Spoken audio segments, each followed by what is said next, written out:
This is Colin Baker speaking, the Sixth Doctor, but you are the lucky ones because you are travelling the Vortex.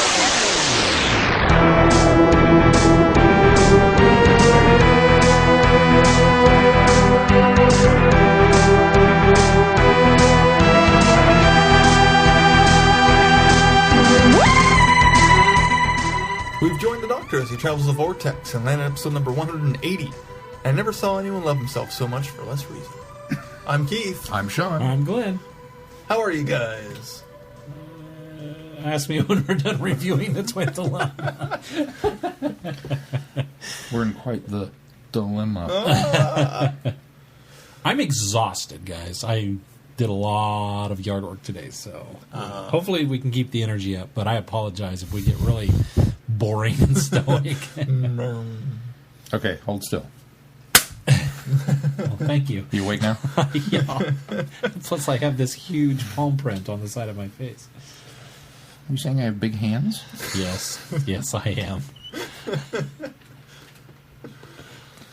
Okay. So what else you do besides yard work? We didn't really do anything. I feel what like an interview question. I feel like what a way to make this sound interesting. What else did you do besides yard work? I find myself being really boring now because I haven't done anything. You finished a book. How was that book? I did finish. I finished Maze Runner, and you guys haven't read it yet, right? No, I've seen the trailer several times, and I'm really intrigued. I actually, after I was done, Holly, she wants to read it, but she's just started summer school, and so now she doesn't think she'll have the time. And so Going or teaching? Going to summer school. Okay. Yeah. She's still on the path to get her RN. So okay. Yeah. She's an LPN now. She's working for her RN. She's further ahead than I am. Yeah. Yes, she has a degree. She's just got to get another one now. Anyway, so I reached out to Chrissy actually because I enjoyed the book. I really enjoyed it, and I thought it was a really good setup to what is obviously an overarching series saga. But I'm curious to find a female opinion about the book because it's very, very it's got a lot of male themes in it, rightfully so because of how it's set up. But I was interesting to find out because they do introduce a female character, but she seems very just non-poignant right now. Like there's no point for her now. And so I'm hoping that later on they will. But I just wanted to see how somebody else, if they came across somebody else's, I don't want to say it's chauvinistic or sexist or anything like that, but it really, just reading it, I felt a little like, because a lot of times when you read a book, I mean, this is post-apocalyptic. This is one of those young reader books that is, in the vein of Hunger Games and Divergent and all of those different things. That's kind of the popular thing to do now. But I felt kind of just strange about the idea that there was very little to do with any female characters in this. And so I'm just kind of curious as to how somebody else who's read the book, if they feel the same way or if it was just me. And coming from a male perspective, I just think it's kind of weird that I felt that way as I read it. So, cool. But I quite enjoyed it. There was something to it. And I liked it. I liked it a lot. I'm excited to read the rest of the series, but it's one of those things where I kind of rushed to read this one because the movie comes out in September, and it was one of those. Yeah, I believe so. September 19th, I think. Oh. And it was one of those things that I wanted to get it out of the way before the movie came around, and so I could watch it. So the other ones are on my to-read list, but I'm going to it'll be down the road a ways. Because if it doesn't do well, I might even get sequels. And I did just start Touched by an Angel. Because that's what we're reading for this month's Traveling the Vortex book club. That's not the name. Touched by an Angel. There you go. And so I just started that. I'm about 3 chapters into it, and it's quite interesting. So, but I'm avoiding the discussion thread because I'm afraid people are going to get ahead of me, and I don't want to spoil anything. So I'll chime in there as I get going. I did finish, this is getting ahead of us because this isn't on the schedule, I think, until next week, but now I have finished Memory Lane, which is the second Paul McGann we'll be reviewing next week. So I now have read Something Inside and Memory Lane. I believe those are the two we're doing. Yes, those are the two we're doing. So I finished that. Your homework is done. I finished that this week, and I won't tip my hand on what I thought of those. But they are Paul McGann. It's all good. So did I watch you do that while anything this mowing? I did. Yeah, how'd you know that? You said you normally do. Oh, okay. I guess I just... Okay, Sherlock Holmes here put the pieces together. I said earlier that I did a bunch of yard work, and I said that I listened to... Well, that's why... Surveillance work. I drove by your house tonight. Did Google Maps fly over my house recently? You have a riding, right? A riding mower? Good God, no. I wish thought I had one of the mini lawn. Okay, so I mowed my mom's lawn yesterday. Yeah. I don't know how you can do that and listen to audio. I could barely hear the audio play. I had to stop it and listen to... mower's real quiet. Apparently my mom's is really loud. You know what you can do, which I've done from time to time, because I have a chainsaw, you put the earmuffs over and muffle out some of that sound. I don't have to normally, but sometimes I'll do that just because I'm putting a lot of audio into my ear. I just had to switch to music that I knew well enough that I wouldn't have to hear every single word. Yeah, no, I love it because it passes the time. Usually I'm done mowing in no time. My mower's quiet now, too, because I told you guys that I... serviced it myself, and it's purring like a brand new mower now, and maybe it's not even near as loud. I need to work on hers because I didn't watch anything. I did. I don't know if I can talk about this. Well, I think I can because people know that we work in the business. We work in TV, and we are fortunate enough to get what are called screeners for pilot episodes from next season that are coming. Ooh. And so I did get a chance to look at The Flash, the pilot episode of The Flash. And I'm a huge fan of the Arrow series on CW as well. And they used that as a backdoor pilot to launch the series. And then, of course, they did their own pilot for it as well. But I really like Arrow, but it's a very different style, which it needs to be because of the material. But it's quite enjoyable. It really feels like a comic book movie, and you can tell they're setting up an arc as they have done in... Do you think they can keep the scale up throughout the season? See, I hope so, because that's what I'm most afraid of, is that if it gets... I don't want to say that the show's silly, but it's a lot lighter. It's not as dark and heavy as Arrow. And if they start that light and then do some of the light, fun episodes that they obviously did in the original Flash series. And there's some that are, lighter than others. Lighter than others. The Trickster if comes they to mind. do that, if they do that, those might seem really kind of corny. But overall, the setup's been great. So I'm really looking forward to that next season. I think that'll be quite enjoyable. As somebody who has not watched any Arrow, it's kind of on the burner, but I don't know when I'll get to it. Is Flash something I can jump into immediately without the setup? I believe so. Okay. In fact, the cool thing, and this has been on the internet, but I will fly the spoiler flag quickly. I thought you were going to really do it. Once per show. Oliver Queen does show up briefly in the pilot. It's in the trailer. Yeah, but you don't have to have known anything. Well, that's like Picard showing up at the beginning of Deep Space Nine. Exactly. Like, this pilot gives you everything you need to know about Barry. So you can jump on board right away and not have to have had any of that setup. And is John Wesley Shipp in the pilot? He is. He is. And I'm not going to divulge who he's playing, although that's been on the internet as well. But I'm not going to divulge. Not going to divulge who he's playing. But yeah, he is in it. He's in it. Does he still look good? I haven't seen him. He looks old, but see, I've seen pictures of him recently on the internet. He doesn't look as old as they made him look in this. Oh, really? Yeah. So they aged him a little bit. I think they have aged him a bit. Yeah. Interesting. That's it. I didn't watch anything else. Kids have been watching Minecraft videos. Kate, I went out and got Mason a charger because our old battery charger went out, so we're down to one controller. So I went out this weekend and I got him a charger. Part of it is a setup for this week because on Wednesday, hopefully, he's getting his tonsils out. I say hopefully because he ended up with strep again on Friday. Oh, no. Yeah. But hopefully he's getting his tonsils out on Wednesday. So I've made him a few concession promises. One was to get him access to another controller so that he and Caitlin and I can play at the same time. Yeah. Another thing was I'm going to buy him a couple of video games that he's been really wanting on there to play because the kid's going to be on bed rest for at least 5 days. And so I wanted to make sure that he doesn't get bored and he has some things to do. What's on his list? Comic Jumper. came out 2 years ago. It's by the same guys that did Explosion Man. Oh, I remember seeing trailers You for go from comic to... the setup's really cool. It's Captain Smiley, I think is the character's name, and he's got a star that's just called Star on his chest, and he's kind of his sidekick. But you go through the first part of the adventure, because we've played the demo. You go through the first part of the adventure, and you find out after he thwarts his nemesis named Brad, and his Bradbots, which are these female robots that are just like, they're very Valley Girl, but they're like very menacing as far as they're deadly. At the end, you find out that the comic's been canceled.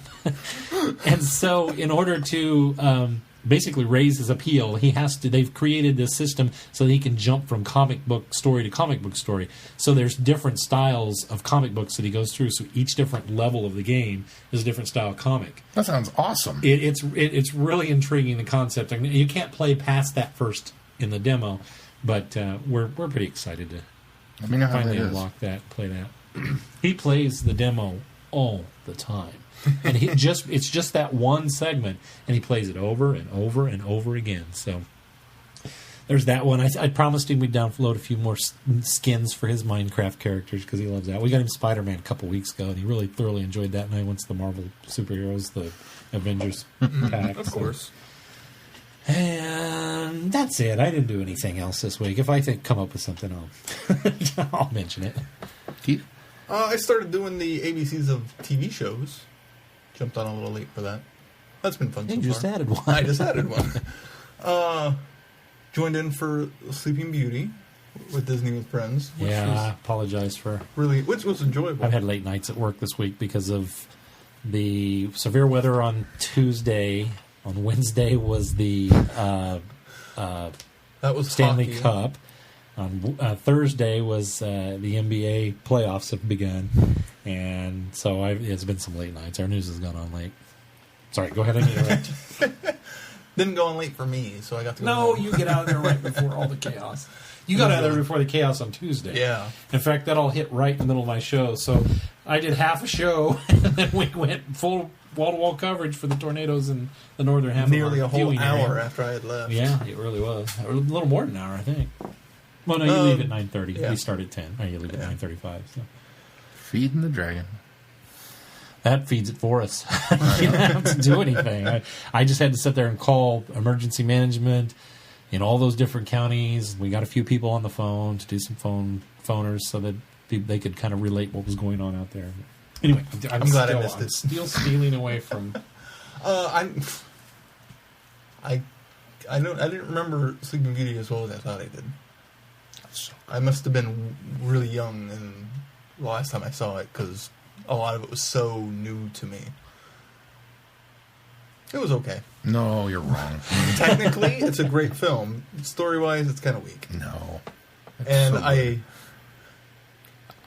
if you saw Maleficent and liked it, great, but now I have no desire to see it. Really? She's evil. Her name means evil. What else do you need? I don't need anything else from her. Certainly not a weak backstory that... I don't need her to be spurned by a man to be evil. Yeah. I've heard the majority of it is weak, too. There's a lot every single review narration that I've gotten from people have said it's beautiful to look at, and Angelina Jolie does a great job, exactly and the plot sucks. That's what I've heard. And that article that I read, that if you read it on my Facebook page that I shared it, I read that, and I knew there were spoilers in it, and I really tried to stop reading it, but the more I read, the angrier I got. And it was just like, I am going to hate watch this movie on Netflix, and I'm not going to pay to see it because I'm so disinterested now. I'm still avoiding spoilers because Caitlin wants to see it so badly that I think I'll take her. Well, Mel was the same way, and I kind of told her a little bit about what was, I didn't spoil anything for her, but I told her about it. And I said, I don't want to ruin it for you because I know that you're really keen to go see it. And she says, well, how about if we go see it at the Dollar Theater instead? And I was like, okay, that's an okay trade-off for me. So I'd maybe pay $1 or $2 now to see what they did. Other than that, been watching... But I plan on getting there and going... I've been watching a lot of West Wing, finally into the final season, and playing a lot of Tomb Raider. I'm at least 60% done now. Is this the newest? Yeah, the newest Tomb Raider. the kind of reboot, and it's The phenomenal. one he told us That's about what you said last last week. Yeah. And it's phenomenal. I Same mean, one still. the fact that I've gotten Still so here. far in the game since I just started it, a week or two ago, and That's a testament to how much you're enjoying it. I'm picking. The story is solid. The gameplay is great. The combat mechanics are really Didn't it win fluid. Game of the Year the year that it came out? I think it did. Well, either that or it depends on who you go with. Didn't they pick, every like- site has different games. of the Isn't year. there like 10 different Game of the Year editions that come out each year? Yeah, pretty Different much. games. How were you the Game of the Year when this guy was the Game of the Year? Because Last of Us was also Game of the Year that year. So it kind of depends on who, since Tomb Raider is cross-platform. Last of Us was only PS3. You realize that we can just pick a game, call it Game of the Year on this podcast, And it will get a Game of the Year edition. I don't know about if it'll go that far. Oh, but- yeah. Sid Meier's how they do it. Civilization. That's how they do it. That's how they do it. They look. In fact, they're scouring the internet as we How can we speak. do more game? Going, we need to do a Game of the Year. Surely somebody said we were Game of the Year. Traveling the Vortex said we're Game of the Year. Game of the Year. Make more money. Sean Edwards, Fox TV, RoboCop 3, the best RoboCop yet. That's where that came from. Kansas City reviewer. He's on the box. Is that right? Oh, yeah. I could see what if it did win, though. It definitely deserves it. And actually is kind of what I wished Last of Us was more like. Because Last of Us, it's very atmospheric, it's very neat, but the gameplay is very much stealth, and you're scrimping by to get supplies, which you kind of are in Tomb Raider too. But the enemies are so much harder to kill. Like, there are certain ones where they see you and they attack you, you're dead. You don't have a choice. So you have to really be stealthy and sneak around and try to kill all these things. I'm not good at stealth. Yeah, that's the problem. I'm not either. I'm fine in like Tomb Raider, where I initially get the upper hand of maybe a couple headshots, and then everyone's aware of me, and then I have to fight them. It's not picking every single one off stealthily before anybody else sees me, so I die. Yeah. That's where I got into trouble with Last of Us. So Tomb Raider's not like that, so it's awesome. And really, the bow and arrow work is really well done. It's some of the best bow and arrow I've seen in a video game, I think. Granted, I haven't seen one. There was something else. So then it is the best you've seen. Well, no, Last Link's of Us Crossbow Adventure, Game of the Year. Last of Us had some bow and arrow work too. So, and compared to previous bow and arrow work from other Tomb Raider games, If you like that, you should play Minecraft. I'm sorry, I don't think the story's bow and there. arrow. I don't think the story's there for You me. make your own story. You are the story. That was a stretch. He's right. There's bow and arrow in it. But Yeah, if you get infinity arrows, you're golden. You can beat that Ender Dragon. I've been playing Tomb Raider so much that I was kind of scrambling to get to Friday Night Who in time. Oh, gosh. Because it's always kind of like, oh, I can go and do it. And then I, of course, boot up the laptop and pull up maps so I can find all the collectibles as I go through it. And then, oh, well, I can just do this one little area. And then, oh, crap, I got to go. Normally, I'm there like quarter till. This was like 8 till. you were almost tardy. Almost. We were kind of thinking, well, Keith is not going to show up this week. And then he came in the door and I was like, oh, there's Well, Keith. it helped that I normally go and get a snack before Friday Night Who and then go over. I snacked at home this time to save money. So And time. So it makes you have so more I can play a gameplay. bit more. And then we went and saw Fault in Our Stars yesterday. It was good. I have. I'm glad to hear that because I think I'm going to get dragged to it. It was okay. I went into this fairly fresh. I don't think I've even seen a trailer for it beforehand. I'd seen. I don't either. I'd seen clips from New in Theaters, the package I run on Fridays, and the behind the scenes package story that Fox offered, because they always offer packages of previews of all the new movies. You're ahead of where I am. So I ran that one on You know Thursday, more about it than I on do. Wednesday. Or I've at seen- that point, I've you know a seen lot the more about it now that poster. you've seen the movie. Yeah. Well, and I saw the book sitting on Holly's bedside table months ago. I knew the premise, which is Strangely, I know that too. I don't know why. I don't premise? know the premise. the premise is two kids meet in cancer support and fall in love. Oh, I remember. Yeah, see, everybody- Okay, yeah. I don't know why we know remember this, seeing but we know something this. about that. Yeah. Well, I mean, especially if you see any still don't know images, why you see either. her with the oxygen tube. Somehow I know I mean, that's a that. big part of the movie, so it's kind of obviously somebody's not well in this. Oxygen tube. It's kind of obvious, but I really enjoyed it. Willem Dafoe is in it and did a really good job.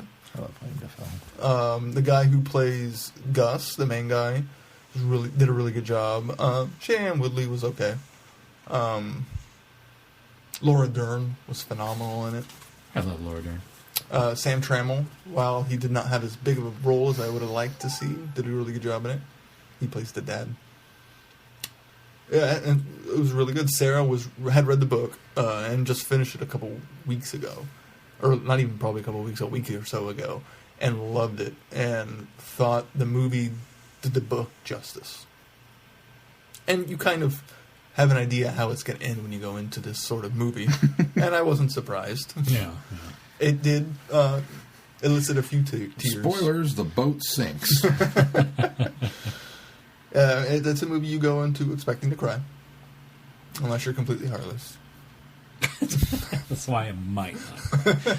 I didn't really... I normally go into these movies going, oh, okay, most people are going to cry. I usually don't. It actually did pull a couple of tears out of me. It wasn't Time of the Doctor tears. It was more like in the time tears. Well, your doctor wasn't retiring in this either. So. No, it's true. But it was more than in the time tears. Oh. So that was something. And then we went to German Fest today with my dad. We didn't make it. It was okay. This is the first year we'd gone. The line for food was ridiculous. Yeah, so we didn't. It's always long. None of us are really big on sauerkraut or cabbage. So we didn't even bother getting food. We just kind of walked around, looked at what they had, and then kind of left. The food's so good. That's what I go for. I live for the food. Yeah. It's not If good the line like wasn't Fiesta. ridiculously long, Yeah. we probably would have. Dad put a raffle ticket in for that. There was a 1930 Ford that's been refurbished, and he put a raffle ticket in. Oh, cool. We Well, good luck to him. kept circling back to that like 5 times as he kind of drooled over it. How much is the raffle ticket? 10? 10, yeah. Yeah, and then that was pretty much it. So what did you do? Oh, I did go disc golf Yeah, I saw your did. picture. before. Is that at Rice? Yeah, that was at Rice. My first of the year is always at Rice and always by myself. Because He's afraid he's so rusty that I was actually going to beat him. I was so rusty. The first hole I teed Yeah, off. your rusty plays like my normal does. So. My first tee off, 8 discs before I got a decent one straight. Oh my! Wow. It went pew pew, and then pew pew. And how many? Okay, you know how Rice is. It's got You got to do 7 pews. pew pew pew pew pew pew. Well, now you've done too many pews. You know how Rice is. You got that long line. You got No, I haven't played it because nobody will take me there. Oh, well, next time we go play, we'll go play there. Rice is set up. It's got this big. Well, you know how Rice is. I know how It's Rice is. got this nice long drag for the first hole, and there's your basket ahead. There's a playground over on the left side, and over on the right side, there's a big swatch of tall grass. Well, I know where I'll be. Second disc, the first one went left to the playground. The second one went right over the tall. Oh gosh! I think it almost went into the woods, and that's like another hole over. Oh, It was really bad. Boy, you hooked that bad. Yeah. Hooks are to the right? Slice. Slice. You No slice. hooks are right. I'm right. Yeah, Slice hooks is are left. right. Slice is You left. hooked that bad. And even the one that I Look at ended me. up I sound like a getting sports down, analyst. even the one I ended up getting down a decent wasn't a very good throw. I got better as it went, but it's normal par is 3. I think I ended up with my practice scoring, which is take the best, throw multiple discs, take the best. Right. Ended 8 over par. Oh. So if you parred at 4, I was 1 under, which is pretty good for first time out. Now, if you had actually counted every single throw, it would have been like 27 over. It was really bad. Per hole. Yeah. And then I did that, and then I went and mowed, so I'm sore today. What are you So I'm doing not tomorrow? used to doing that. In the morning, before work. I got kids. Summer. Oh, yeah. Got the kids. I'll bring them along. Caitlin would be fine with that because she'd play, but I don't know. Mason would. Well, he's sick. He'd be pooped out by the time we got done. So. Yeah. Well, it's only a 9-holer. Yeah. Yeah. No, All right. It's kind of a You let us know when you're available, and we'll go. I'm past my first one, so I will. I think I should be pretty good. So you were smart starting it right. I didn't even think about that. That's where we charged right over to Big Shunga and went, yay! 3 hours later, it's like, man. Well, I love that course so much, but it's so big. You can do rice in 30 minutes, too, which was, I was kind of in a time crunch anyways, just trying to get everything done in a day, because I also went grocery shopping all before Sarah got off work. Mowing and then laundry, too, so... See, you're a really good boyfriend, because Mel comes home from work and says, did you get this, and this done? I said, no. I played video games.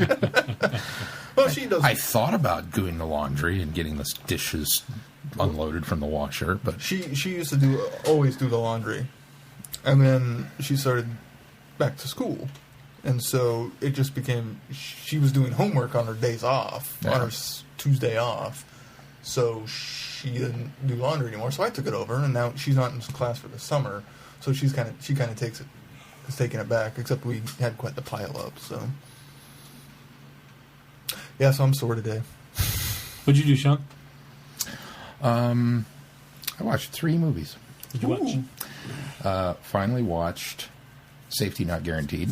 How was it? It's been in my queue for so long. I loved it. It was so good. What is it? It's the one where they see the ad in the paper for... person looking for a companion to travel in time with them. Must bring your own weapons. Safety not guaranteed. I've only done this once before. It's based on a real classified ad. The thing actually existed. So this magazine, very snarky fashion kind of magazines, like, I think we should go and investigate this. It sounds like a lark. I think it'll be a lot of fun. So they send this guy and a couple of interns up to this place, and I don't know where it was at, Oregon or somewhere, to do some investigating and find out if this guy's on the level or not. And one of the interns kind of winds up falling for him, and it's a very quiet, unassuming movie that you're really not quite sure where they're going with it. But it just you just gotta have the patience to let it play out.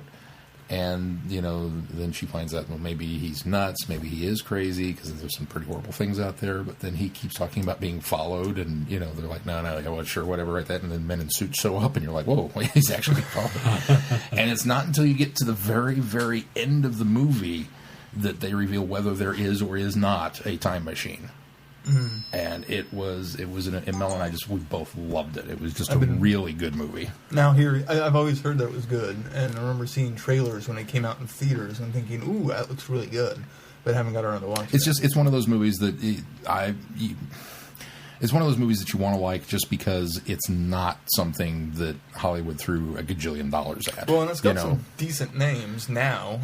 Aubrey Plaza is the lead, and Jake Johnson, who's since the movie has gotten quasi-famous for New Girl.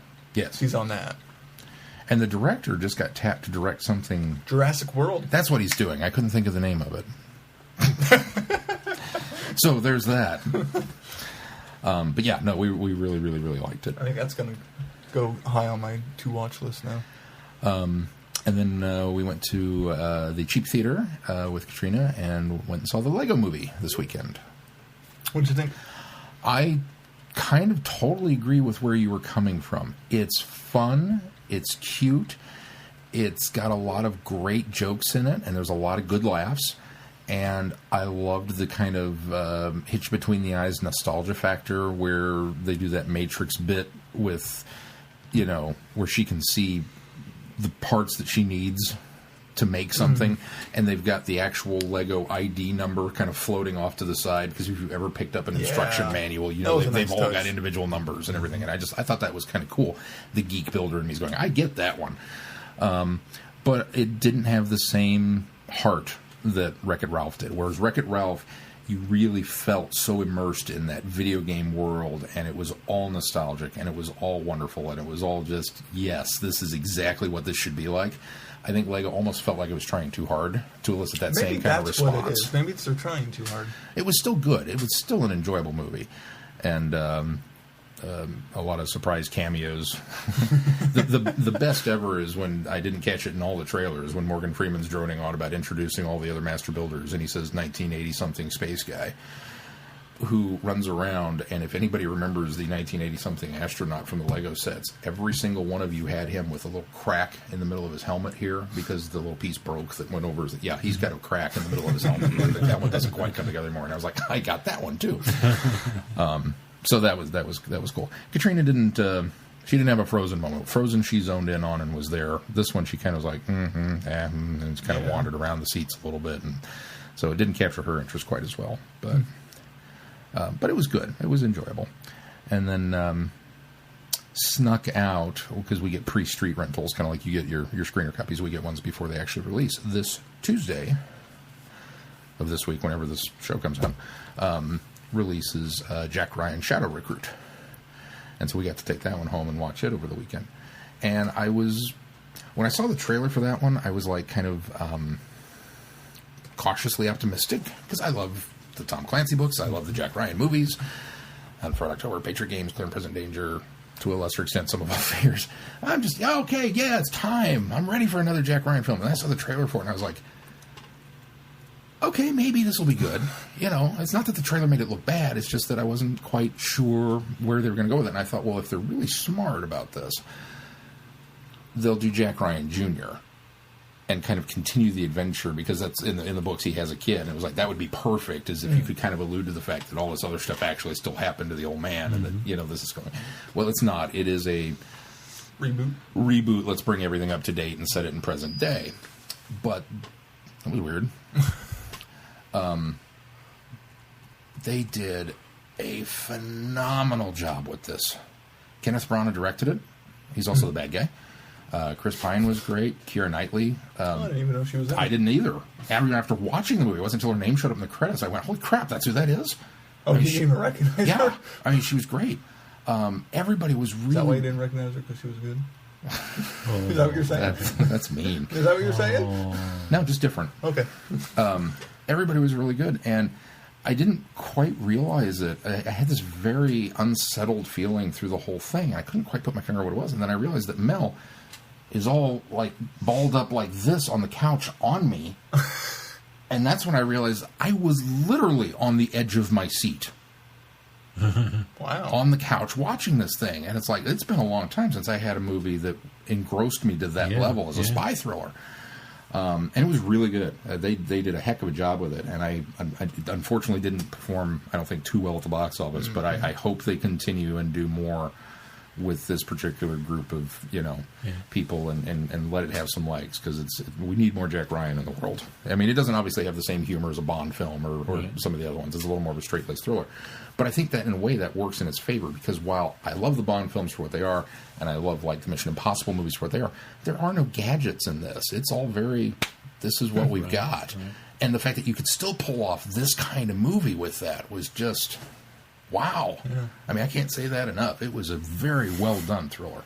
When you buy it on Tuesday, I'm going to borrow it from you. Yeah. But, that was I still haven't seen some of the figures. So. Affleck.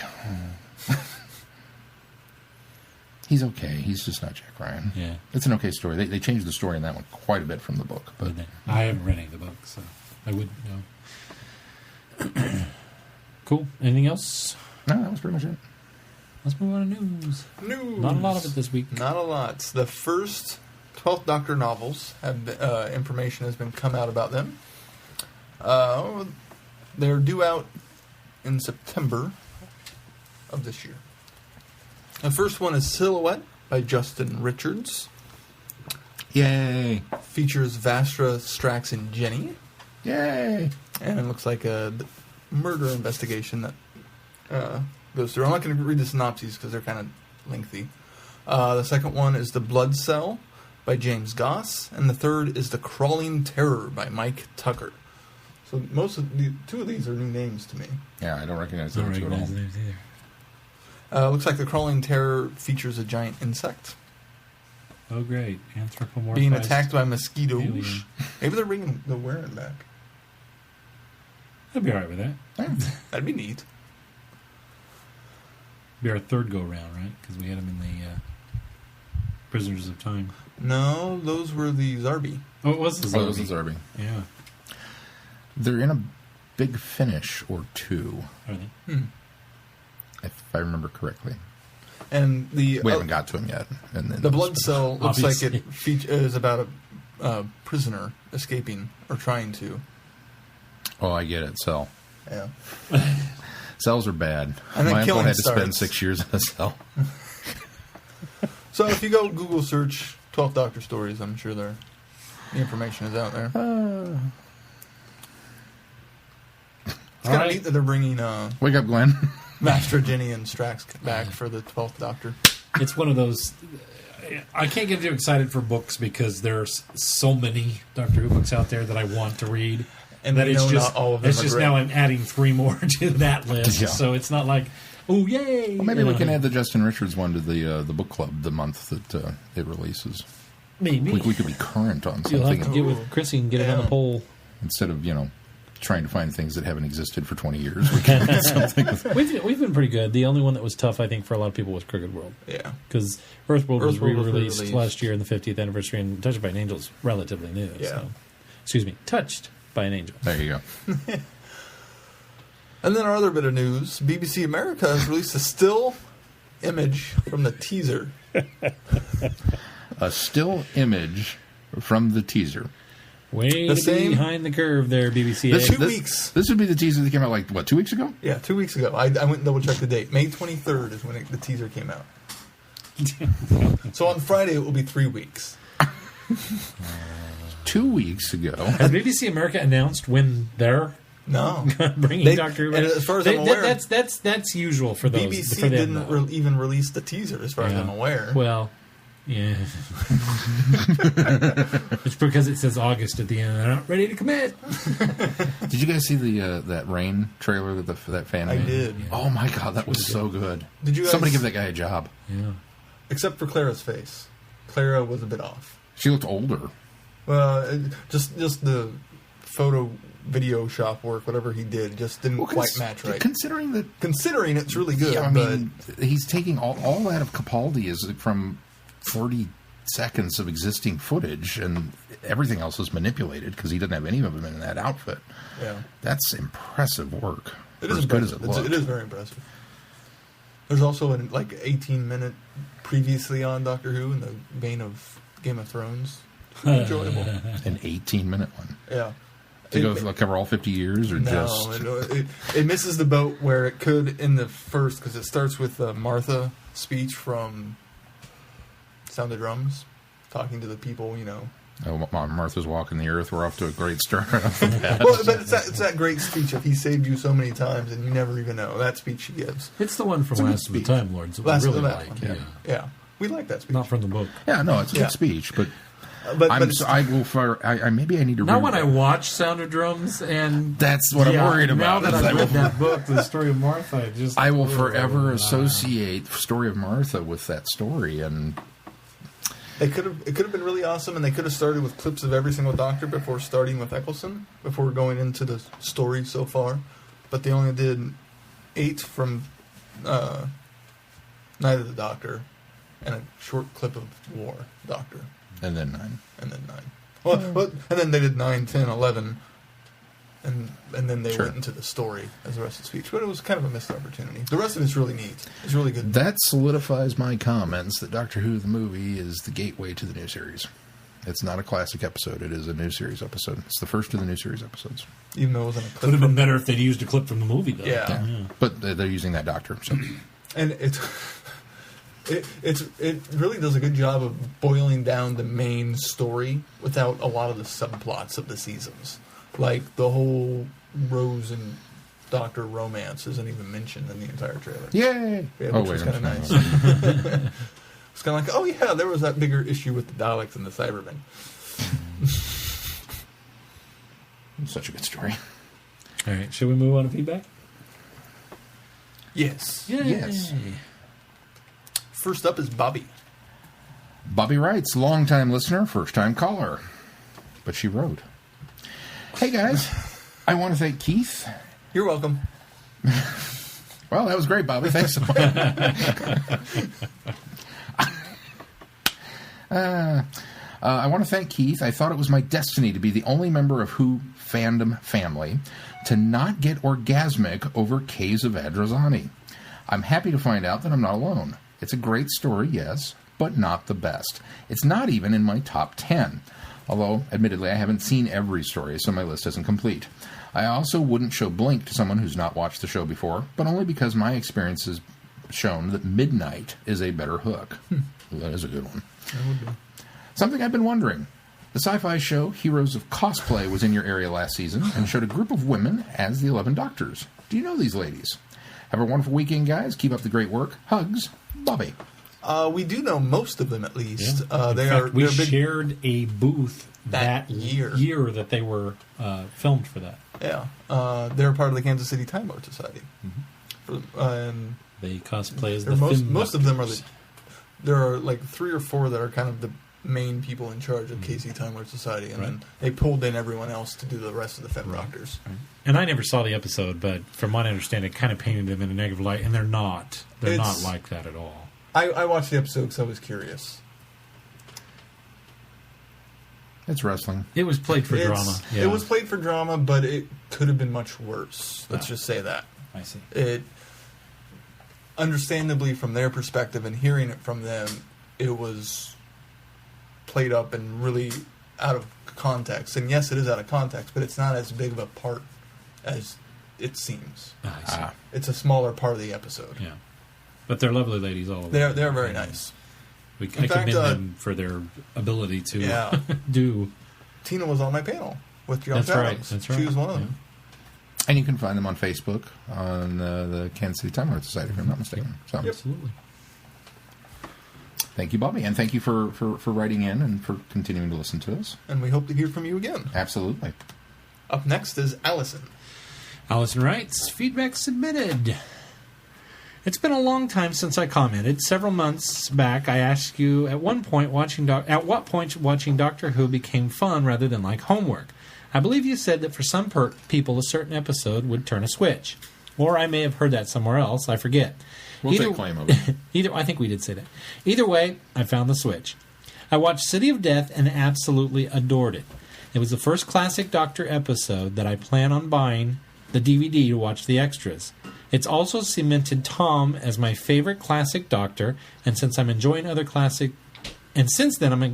other classic episodes a lot more. Well, that's one of my favorites, and Tom is Shauna, my Doctor. So yay, double bonus. And the extras on that disc are very good. There's some really good ones on there. Some comments about some recent episodes that I've listened to. I'm behind. The Mutants was a lot of fun. It reminded me of the Lazarus experiment. Plot-wise, it's entirely different, but in both cases, there was something in the DNA of the person that turned them into a bug-like creature. I never thought about that. Yeah, that's a good point. Makes me like Lazarus less. Hey, just ripping off the Mutants. War Machines was great. I thought Ben and Polly got a strong introduction. I liked them a lot more in this episode than I did in 10th Planet. I wish we'd gotten to know Dodo more. Too bad she went extinct so quickly. Image of the Findle was a blah episode. It was my first Leela episode, and I get a kick out of her. My favorite part of the episode was seeing Sherlock's mum. Well, that and the fabulously bad worm monster costume. It was even funnier than the mutant ants. My favorite, though, is still the Loch Ness monster from Terror of the Zygons. It's tough to top the Loch Ness monster. I thoroughly like Image of the Findle, but I could see the points. Yeah. I then watched The Sunmakers right now, and I think it has a stronger plot than Findle. I would agree with that. I've been following along the Doctor Who podcast series of Regeneration episodes. I enjoyed Planet of the Spiders. Logopolis was too weak. Oh, I'm sorry, it was too slow. We won't talk much about that. Caves of Androzani. Thoughts are leaking in. Yeah, Caves of Androzani is good, of course. I love the complexity of Sherazek. I want to say Sherazek every time. Sherazek. Although I thought the regeneration was a little hokey. Time in the Rani was hilarious, although not in the way the show intended to be. Sherlock's mum again. I still need to watch War Games and Twin Dilemma. I'm nervous about Twin Dilemma. Oh, be nervous about Twin Dilemma.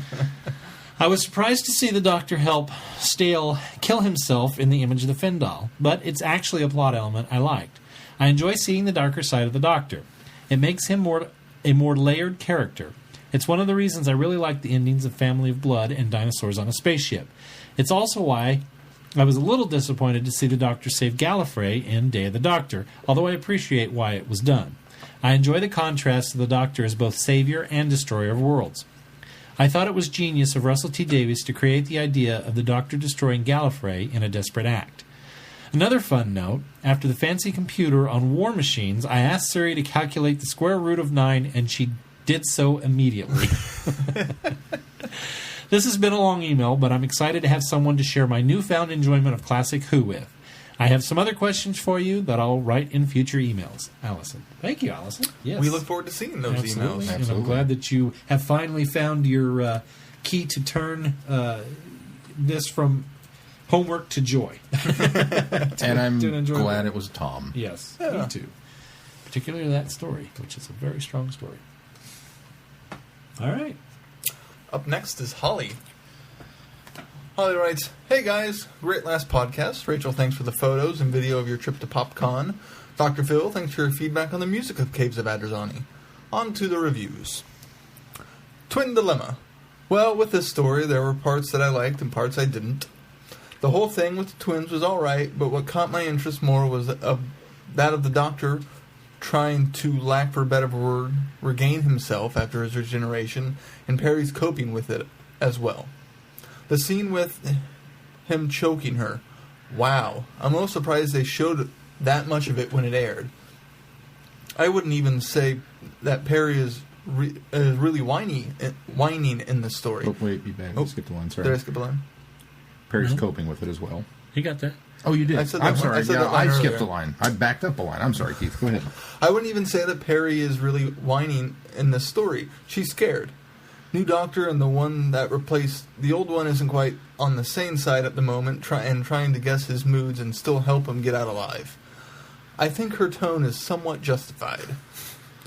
I also wasn't expecting the twist with the man who captured the twins to be a Time Lord as well. Things at the end of the story seem to be almost back to what it can be, considering normal for the Doctor and Peri. But I'm sure Peri's still going to be a bit leery and very careful around this Doctor until she knows for certain he's not going to have any more spells. Something Borrowed. I like this ebook. I liked it better than Fifth Doctor's adventure, and I think the author did a decent job of doing a first-person narrative from Peri's point of view. Plus the twist of the planet that they land on being based off of Las Vegas and a wedding planet to boot caught my interest as what kind of a ride we would be going on. Okay, spoiler warnings now. Who haven't read this yet, plug your ears. The Ronnie's back! The Ronnie's back! Yes, I was excited when she showed up on the E-screen. Wow. I didn't see that one coming until Peri was being taken to see the bride-to-be, and I was telling myself, no, the author's not going to go there, is she? Why, yes, she is. I was bouncing up and down. There was the briefest of hints with the pterodactyls, but I only really noticed that they picked up on the Doctor's... I only really noticed that and picked up on the Doctor's comments that he had seen something like it before on my second reading, knowing that the Ronnie would be making an appearance. The author also captured the Sixth Doctor's voice really well in the story. I also kind of like how the story ended, with Peri and the Doctor leaving and letting the son and the servant woman who loved him try to pick up the pieces and figure out where to go from here without any help from the Doctor. I'll wrap it up here. Looking forward to hearing everyone's thoughts on these two stories. Holly from Wisconsin. Thank you, Holly. Thanks, Holly. And you'll hear our thoughts very soon. That's right. Soon. But first, Eric. Do I have Eric's? Yes. Yes. It's a forward from Keith. Oh. Well, that would have been good to know. Sorry. Eric writes, "Hey guys, great last show, or today. Or excuse me, great show last week. I'll start over. Hey guys, great show last week, or today if you're going by my time. I'm writing this on Tuesday evening, a few hours after listening to the Caves podcast." Hang on a second. Hanging on. I must not have all of this. Because he's reading something different than I'm seeing. Is this not it? Nope, that's not it. That's last week's. Oh, never mind. Sorry. That one. It's the other forward from Keith. That's what I get for reading along. We're having issues with that tonight, aren't we? Start over. I'm sorry, Eric. Hey guys, great show last week. Or today, if you're going by my time. I'm writing this on Tuesday evening, a few hours after listening to the Caves podcast. I have to say that seeing the title of the podcast brought a smile to my face, and I hurriedly downloaded it to my wife's iPod to ensure I could hear all of it. It did leave me wondering something, though. If you play a song at the beginning of the podcast, is that the one that you actually play in the room at the beginning of the recording, or do you edit it in afterwards? If you only play at recording time, then I can understand, since I know how you frequently pick episode names afterward, and I don't know how far in advance how many of you read your feedback prior to recording. However, if you edit it in later, I have to wonder why you didn't open with the Bee Gees. As soon as I saw the title, I was expecting it. That's a Glenn question, Eric. It's done in post, What Eric. BG was he talking about? BG song was he talking about? What was the title? I don't remember what I titled it. Examining Tragedy? Yeah. Oh, yeah. Tragedy! Oh, see, it didn't even hit me. A lot of times I'll sit here and, in fact, I didn't think of that until just now. A lot of times I'll come up with a title as we're talking about it. In fact, some of the reason I went there is because some of the feedback talked about, well, one in Eric particular talked about, Eric specifically talked about Tragedy.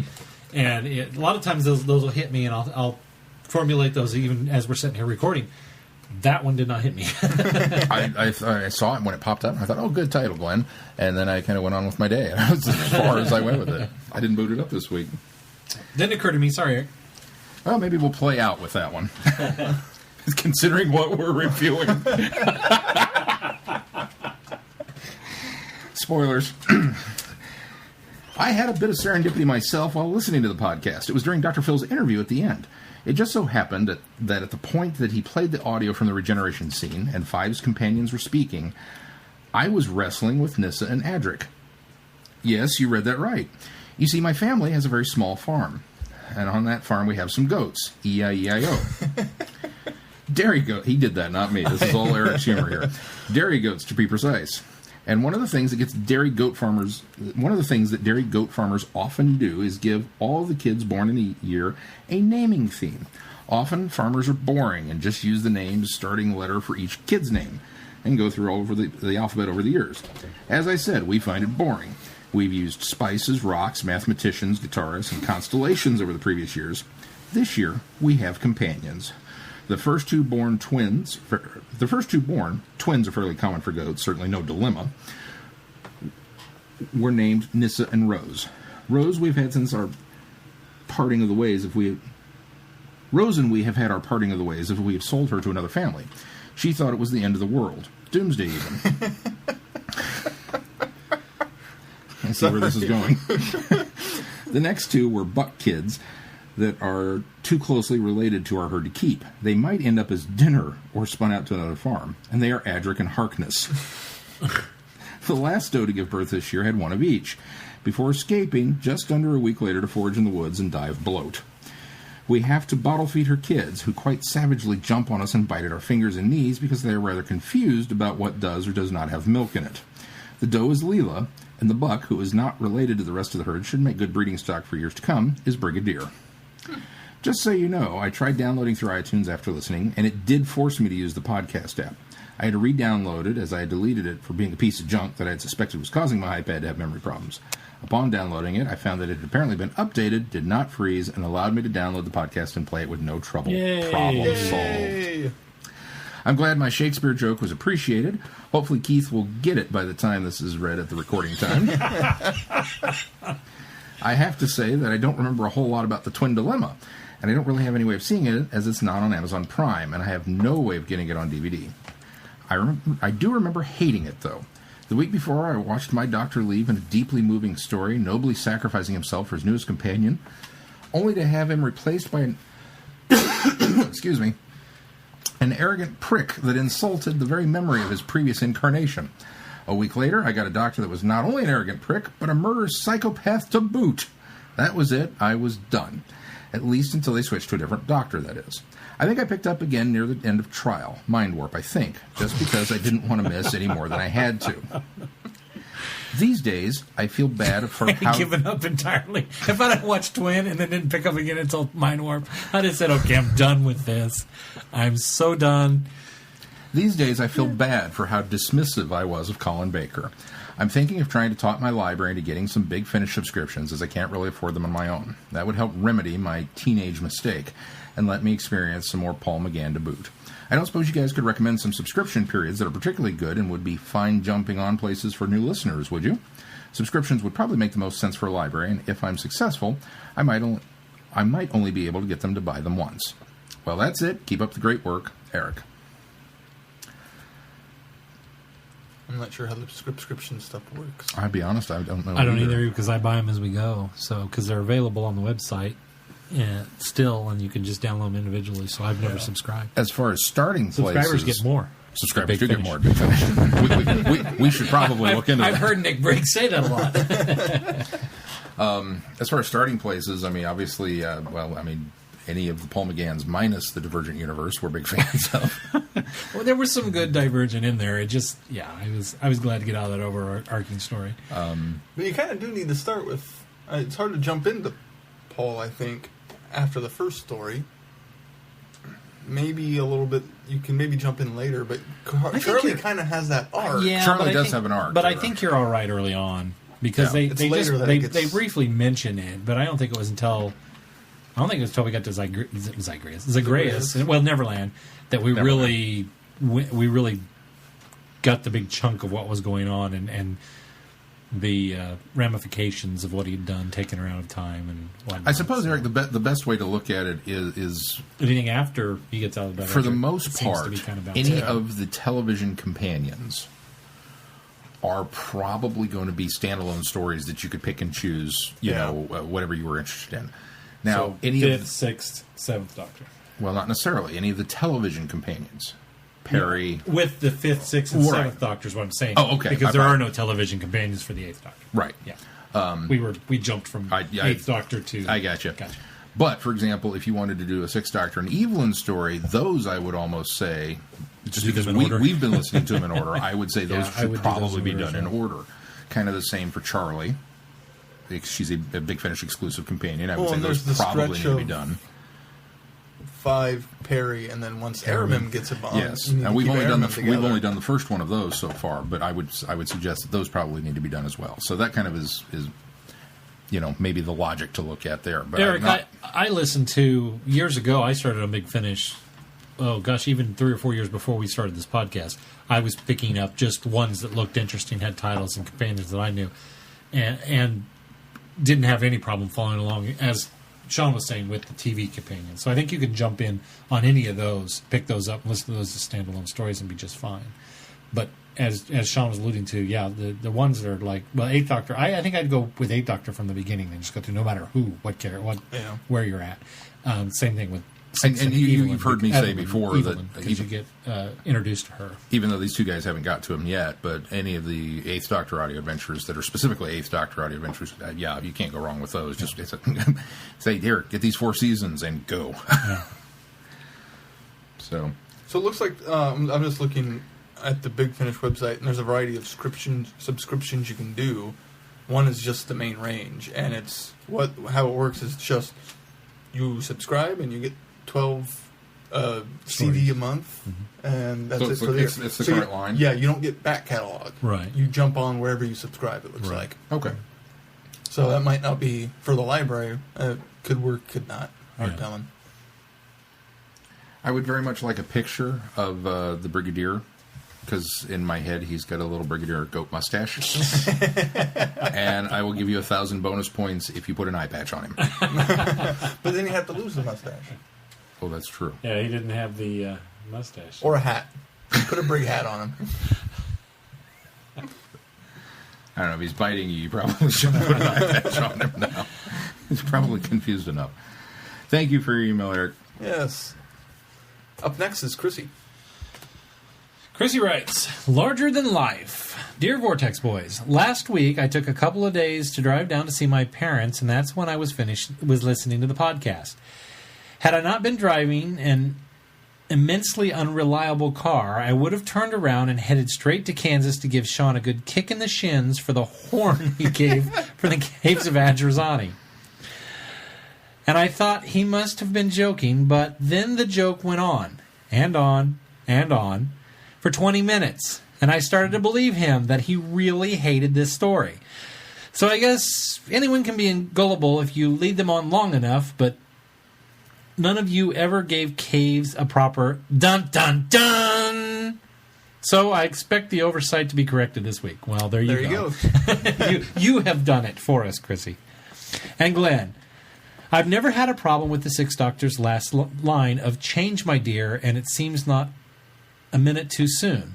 I always thought that he was referencing the fact that the Fifth Doctor was so badly poisoned by Spectrox and that he had held off his regeneration for so long that the regeneration might not actually work and the Doctor could actually be dead for good. I thought that it was a good thing that the Doctor regenerated just in time to avoid that happening.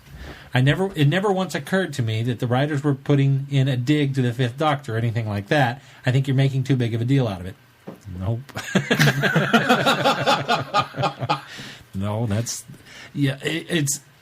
With those rose-colored glasses, yeah, I can see where you could get that. But it was most clearly the writers putting the dig in. It wasn't putting the dig into the fact that... I think I miscommunicated that. It wasn't the fact that they were basically putting a dig in against the Fifth Doctor. I think the line is there to paint the picture of what to expect from the Sixth Doctor. I would agree arrogance with that. of the Sixth Doctor. I don't think it was a dig at 5 at all. It was a playful way to give us an idea of what Colin Baker's Doctor was going to be like. I would agree with that. But I like Chrissy's explanation. Chrissy's explanation is nice. A nice rose-colored look at that. So. Oh, and I have something to say about those rank all the Doctor Who stories from top to bottom polls. I hate them with a passion unbridled. I hate that you have to have one story that is the top best reaching of the pinnacle story ever, and everything else is somehow less. I hate that you have to have one story that is the uttermost dregs and complete trash that we never speak of it again. I think you can have a handful of stories that are very well done and deserve praise and accolades, all for different reasons. I think that you can have stories that fall somewhere in the middle. I think you can have stories that aren't so great. I think you can have stories that some people love and other people can dislike for the same stories. For example, I completely adore The Rings of Akheton, and I quite resent being told that it's crap. So already, that poll in Doctor Who magazine is dead to me, and I'm not going to listen to it. I don't even want to make my own power ranking list of Doctor Who stories, as I know some people have done, because I would have a hard time choosing what goes at the very top and what goes to the very bottom, because I think there are multiple stories that belong in both places. So there. That's my thoughts on ranking stories. It's a waste of time, and it always ticks me off. I completely understand. Well, this week we're reviewing stories and ranking them. Yay! I completely understand where you're coming from there, Chrissy, and that's your prerogative entirely, and I completely respect that. I like the fact that they rank stories based on polls because I like to get an idea of what other Whovians think of stories from A to Z. But they're wrong. Well, I appreciate the fact, too, though, that I think that they are entirely wrong on a lot of them. Now, I find myself, I try not to be influenced by polls whatsoever. So it's strange that I find myself agreeing most of the time with polls. In fact, the top 5 on that list were my top 5 polls. It's not going to be everybody's top 5 or top 5 stories. But they end up being mine. Even in the same order? And Twin Dilemma... They weren't in the same order. Okay. And Twin Dilemma was at the very last was where I play it. Now, I come down on the side with Chrissy on the Rings of Akheton. It was ranked way too far down for me. I mean, it was near the bottom. It was in like the lower 5, wasn't it? Yeah. And if not the second to last. And I totally disagree with that because I adore that story. But what this ranking of them also does is when fandom as a whole ranks them, and I get an idea of what we think should be like-minded people, rank things in such an order, it makes me want to examine things a little more and find out, well, I wonder why someone didn't like that story or why somebody did like that story. So I actually can utilize the polls in such a way that I can kind of maybe look at ones that I disagree with, take another look at them and see, well, why did I like this and some people didn't, or why do I like, some people like this one and I didn't. So I think that it's a useful tool to me to just kind of maybe try to understand why they're ranked that way in such a way. Now, will it change my mind? No, most of the time it doesn't. But it does allow me to re-examine some of the things that I disagree with. If it's just a power ranking, if it's just a listing of episodes and this is the best and this is the worst and ta-da, there it is. It doesn't serve, other than a barometer. It doesn't mean anything to me because now if you broke it down and said this is why this one's ranked here, this is why this one's ranked here. Well, that would be much more interesting. That was much more interesting to me, and quite honestly, then maybe you could change my mind about some stuff, about some reasons. It's like, well, okay, maybe I'll give you that one on this. Chrissy, I kind of 100% agree with you that the polls are annoying and a complete waste of time, but I love them as a fan and as a fanboy, and I love making them. And I love feeling superior to people who got it so blatantly wrong. That's what I like about them. I look at all these polls. Oh, who's the best James Bond? Oh, you guys are all idiots. And and I move on with my day, and I feel good about myself. I can see that. I think I'm more in line with Chrissy. The fact that groups, yes. Individual ranking, I don't know. I couldn't individually rank stories. If I sit down, I can generally say if you say this or this, I could do that, but. I think it would take me a while, but I could sit down and rank all the stories. I don't know if I could. It would take weeks, but I could do it. I'd feel obligated to go back and rewatch them all to make sure I remember it correctly. Well, I think so too. But and that would take years. And I guarantee you, the people who put this list together did not go back and that's rewatch. That's just it, though. I think I could sit down and rank them, and then would intrigue me to go, okay, now I'm going to go through this list, and things might change. Yeah. But I think I could sit down and rank them just from memory, and then go, okay. Because I did a top 10 of like my top 10 favorite movies. These are my absolute mine not best, not good, not big quality. We're always fluctuating. But that's just it. These are my top 10 favorites, and I ranked them all out. And then I went back and watched one of them and went, how did I have that one at number 6? That's totally a better movie. That should go up at number 4. And then I'd rewatch number 4 and go, well, maybe that one should be down at number 9. And then watch number 10 and go, wow, this shouldn't even be in my top 10. So it's a constant state of flux. Yeah. All right. Okay, time for reviews. The Twin Dilemma. I had heard how eye-bleedingly bad this story was before I'd even seen the moment of Colin Baker on the screen, and I was dreading watching it. So I started The Sixth Doctor with Vengeance on Varos. Much better story. Because someone told me it was good, and I kind of went from there. When I finally got around to The Twin Dilemma, I'd seen a chunk of The Sixth Doctor, and I believe I'd listened to some Big Finish as well. I figured that even if this story was utter crap, I could fall back on the fact that I had seen and heard some pretty decent Sixth Doctor stories. Well, I watched The Twin Dilemma, and while I'm not about to praise it or call it wonderful and amazing, it's all right. The twins in this story have zero personality. That's true. And, oh, gee, I wonder where they got the idea for the names. Good grief. Can you get any more uncreative? Yes. And I'm not even sure what the story is about. The Doctor is in regeneration crisis mode and acting very odd. Hello, strangling your traveling companion? What? Peri probably doesn't feel too great about having been saved from Spectrox poisoning just to be subjected to assault by the very guy who saved her life. I maintain that the Spectrox did something very bad to the Doctor's mental function, and it took him a while to heal up from that, and that's why 6 is kind of awful for a while.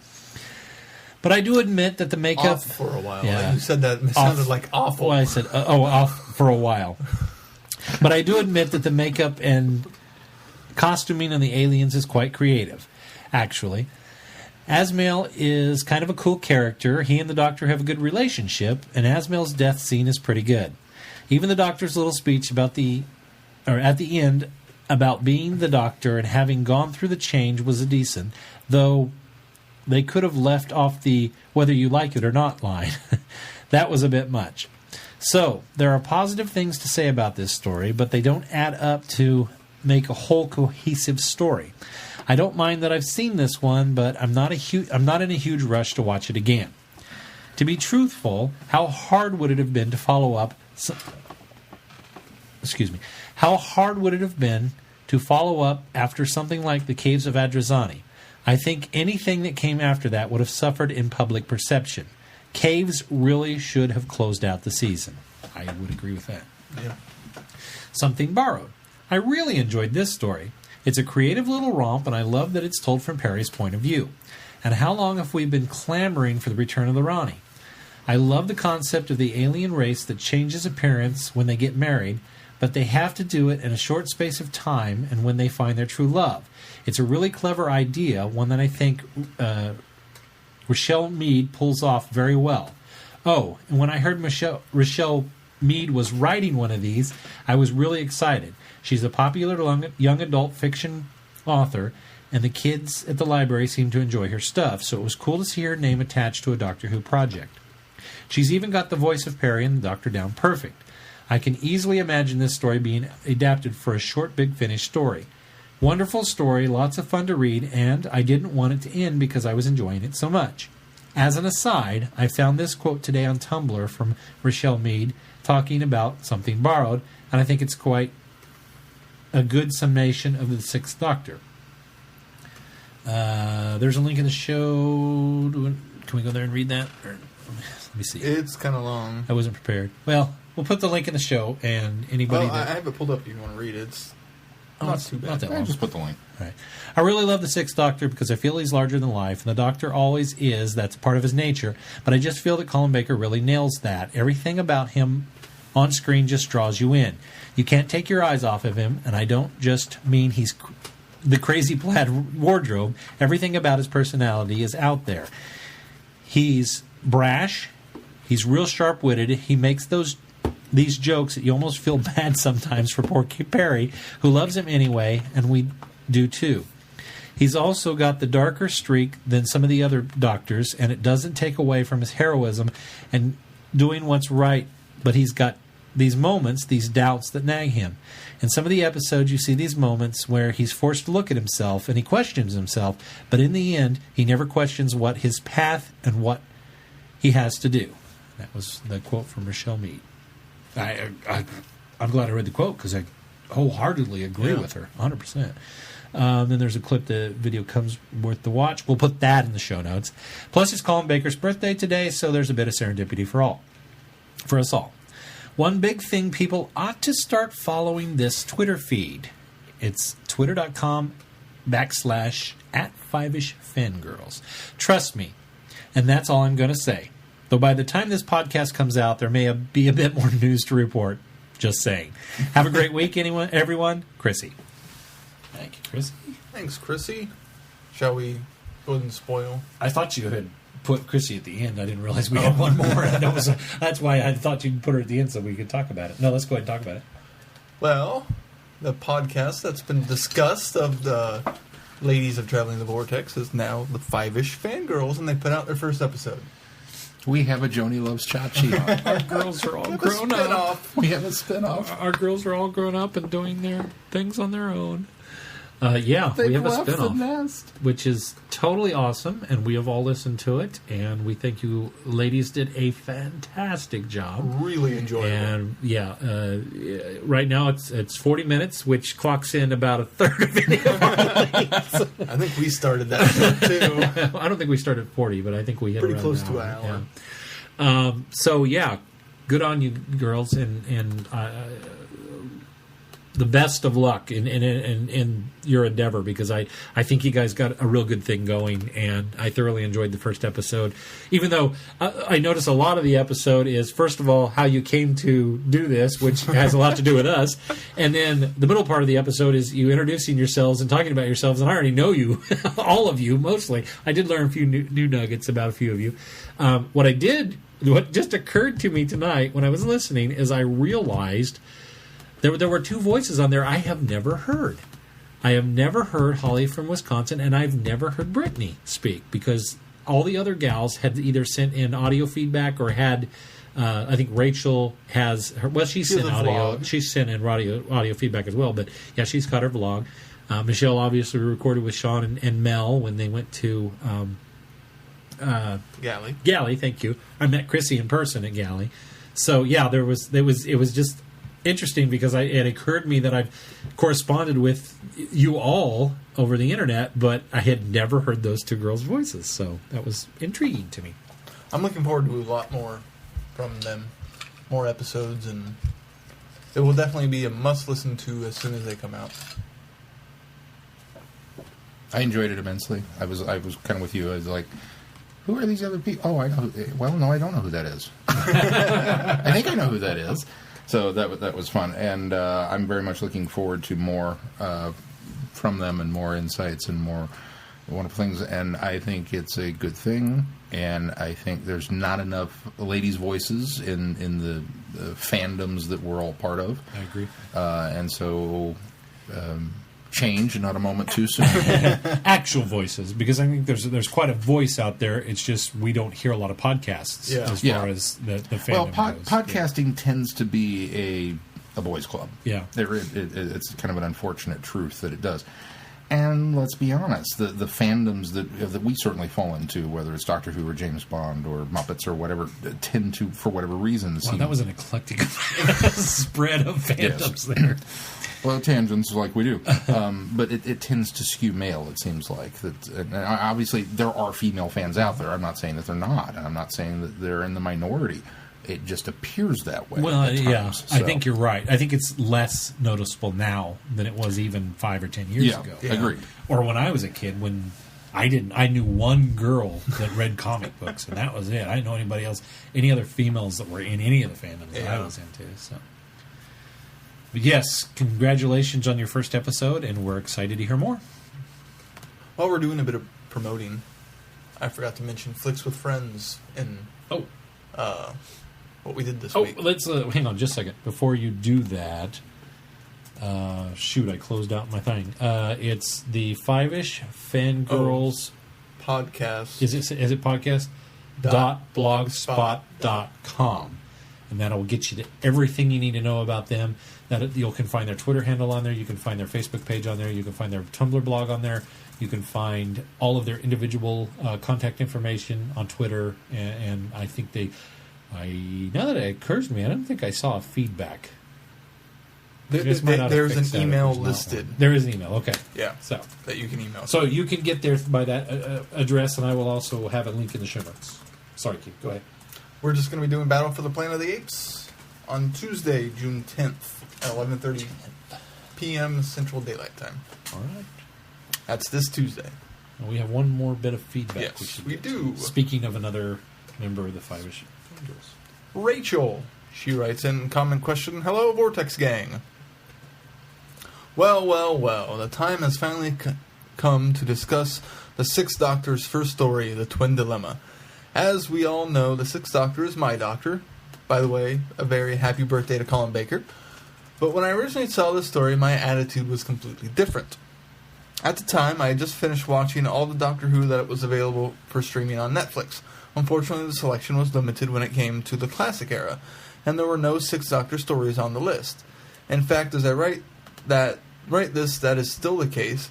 A gross undersight in my opinion, but I digress. I should mention, Rachel, a few years back when I went through the catalog on Netflix, there were 2 stories on there that were the Sixth Doctor, and it wasn't Twin Dilemma. I think Vengeance and Attack were on there, which are the following 2 stories. I'm kind of surprised Vengeance isn't on there now. Yeah. But especially following the Revisiteds and whatnot. Being newish to Doctor Who at the time, I wanted to make sure that I had seen each Doctor at least once. So off I went, scouring the internet for some resource that would allow me to check off all the Doctors. I had a list of all the Doctor Who stories. Since I wasn't sure which Sixth Doctor story to watch, I figured I'd start with his first, The Caves of Adrezzanes on Netflix. So I had seen his regeneration. Makes sense, right? Wrong! Obviously I'm biased when it comes to my Doctor, and really any Who is good Who, but when it comes to old 60, this is not how I would introduce anyone to this particular Doctor. After watching it the first time, I wanted nothing to do with Six. I thought he was a jerk, and Peri was an idiot for sticking around. Sure, Six can be brash, arrogant, and sometimes downright rude. Rude and not ginger. But in subsequent stories, and especially Big Finish audios, you find that Six can be caring, unselfish, and empathetic. But I didn't know that at the time. It just goes to show that first impressions can be quite misleading. That being said, I don't think that The Twin Dilemma is the worst story ever, but it certainly suffers from being from that particular era in Doctor Who history. If I had someone approach me today and ask me about getting into the classic era, and specifically the Sixth Doctor, I would tell them to steer away from his inaugural episode until they've seen later stories. Revelation of the Daleks, Attack of the Cybermen, or Vengeance on Barrows comes to mind. And listen to some of his Big Finish stories, especially if they involve Evelyn, as she is a wonderful companion who complements Six quite well. Then one can go back and watch The Twin Dilemma with a firmer idea of who the Sixth Doctor really is, and just appreciate the story for what it is. A companion encountering regeneration, and a dealing with the unpredictable nature of it, while simultaneously stumbling across trouble and saving the day. With that in mind, well, then The Twin Dilemma isn't that bad, then, is it? Rachel. All right.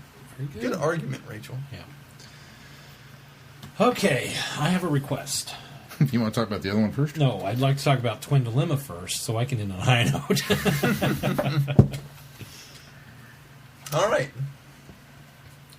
The Twin Dilemma. I like that the back cover has this kind of Playboy posed on it. Of course it does. The Doctor has regenerated and all is not well. Confused, angry, and acting strangely, the new Doctor decides to become a hermit. So he takes his concerned companion Peri to a desolate asteroid where he plans to live for several centuries. The time travelers soon uncover a plot that threatens the entire galaxy. But why has an alien gastropod kidnapped twin boys from Earth? And will the Doctor recover in time to find out? You don't have the horn queued up, Glenn? No, I thought you would. I'm not going to give it a dun. I'm just going to give it dun dun dun. I could tell from Friday night that he didn't. I didn't hate this at all. I could tell from Friday night that you actually quite enjoyed it. It was kind of fun. The story is shallow, yeah, but what's fascinating about it is kind of what Rachel points out is the dealing with the regeneration going wrong and having the troubles and Peri's interactions with it and dealing with it and seeing the Doctor trying to overcome these issues and move past them. And then as far as the overall story with the twins, it's okay. It's not bad. It's not great, but it's not bad. I think there are other classics Who stories that I think are worse than Twin Dilemma. Delta and the Bannermen being one of them. Black Orchid being one of them. There are others. I just haven't racked my brain too hard on them. Well, you're wrong, but nope. I feel so superior. And you know how I feel about Delta and the Bannermen. I would rank this is worse than Happiness Patrol. Happiness Patrol is a masterpiece. I'm talking from my perspective. We've come down on the side of Happiness Patrol. That's not a good argument there. I would actually put this above Talons as far as enjoyment watching. I disagree with that. It's the twins, yeah, kind of weak, but it's just quickly. Talons for me though is one of those middle of the road. If I were ranking these, that would be in the middle. I've always expressed I don't understand how it's so high, but I've never said I hated Talons. Talons does not belong at the bottom of the list. Talons has a lot of great redeeming qualities about it. I just never understood why it was so high on everybody's list. So this is a middle of the road story.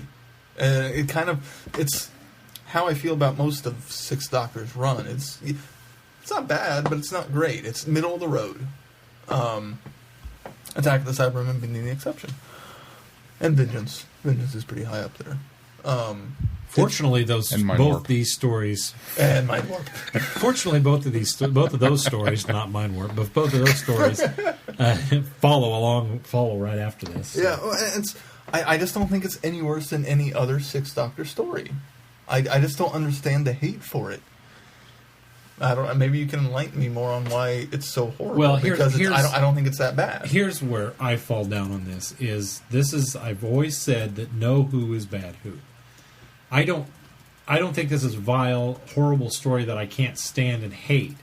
But this is the go-to for me saying this is the worst Doctor Who story. It always has been for me. Part of that comes from my situation that when I saw this right after Caves of Androzani. So I already got a strike against it because of that. So I can see where the people on Friday Night Who the other night was talking about if you had seen other Sixth Doctor stories, and if you had listened to Big Finish, you probably wouldn't dislike this one as much as people that saw these in order. But I saw this right after Caves of Androzani, which even as a kid I recognized as such a good story. And then saw this, and there's no plot. There's one there, but it's very shallow, as you said. In fact, it's like zero entry level of the swimming pool shallow. Well, I think part of that is because they're focusing on the regeneration, so they need the rest of the plot to be. The performances are terrible, with the exception of the Sixth Doctor and Peri, who I thoroughly enjoy, and I always have enjoyed that much of it. But the first episode is the most drastic because of the fact that we just went through it. I don't think it means to be, and when you put it in the perspective of the fact that he's having a really bad time with this regeneration, even if it's due to the Spectrox, even if it's due to the fact that he just had a bad regeneration cycle, the throttling of the companion, the misquotes, the confusion, everything that's in this, and it has happened since this, where we've had regenerations that we've had issues with, but never to this extent. It's so jarring and out of place in the story for me that I don't enjoy it. Even if I can appreciate it for what they did it for, I don't enjoy it. So that right there is strike two. It makes it bad in that sense for me, from my perspective of not being a very good Doctor Who story. Then once we get past the majority of that, and we start seeing the Doctor-Peri relationship that starts to get better, which is good, then we get into this mundane story that doesn't go anywhere until the end. We don't discover that the slugs woke up and this one particular one is going to launch him into the sun, because that's actually kind of a clever concept. It really but is. We take way too long to get to it. Okay, I can see that argument. There's no build mystery to it. That's the problem. Is if we had simply been going along and dropping a little more hints and really building upon a mystery, and then got the big revelation, that would have been great. But that we trundled along for 2 episodes, not knowing what the heck's going on. All the story is that these twins have been kidnapped. The Doctor's trying to figure out what's gone on wrong with this planet that he's been to before, and we've got this space policeman that's trying to recover the twins. That's it.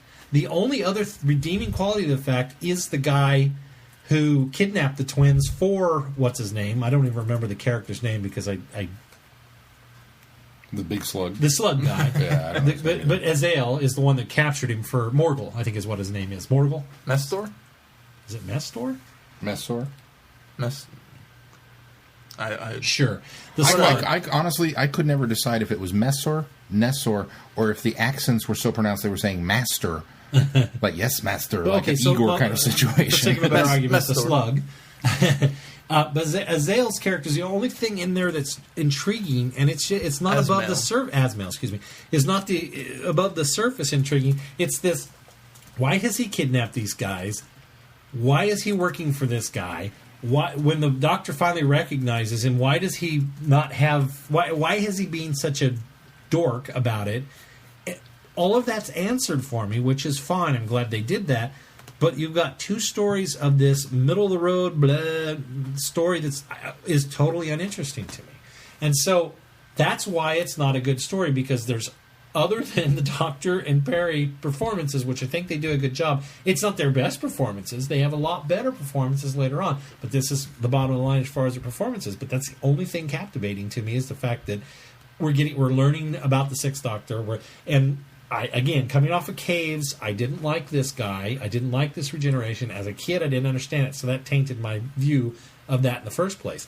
And so that's probably always set bad with me, and that's why I've always looked at it I this think way. that's probably a large But there's part of it. nothing else that redeems it for me, even going back. This is my 4th reviewing of this thing, too. I've watched this thing over and over again because I want to give it a better...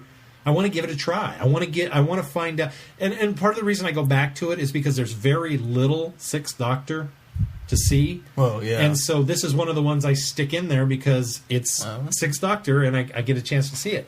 I take that back. This is probably my 3rd viewing.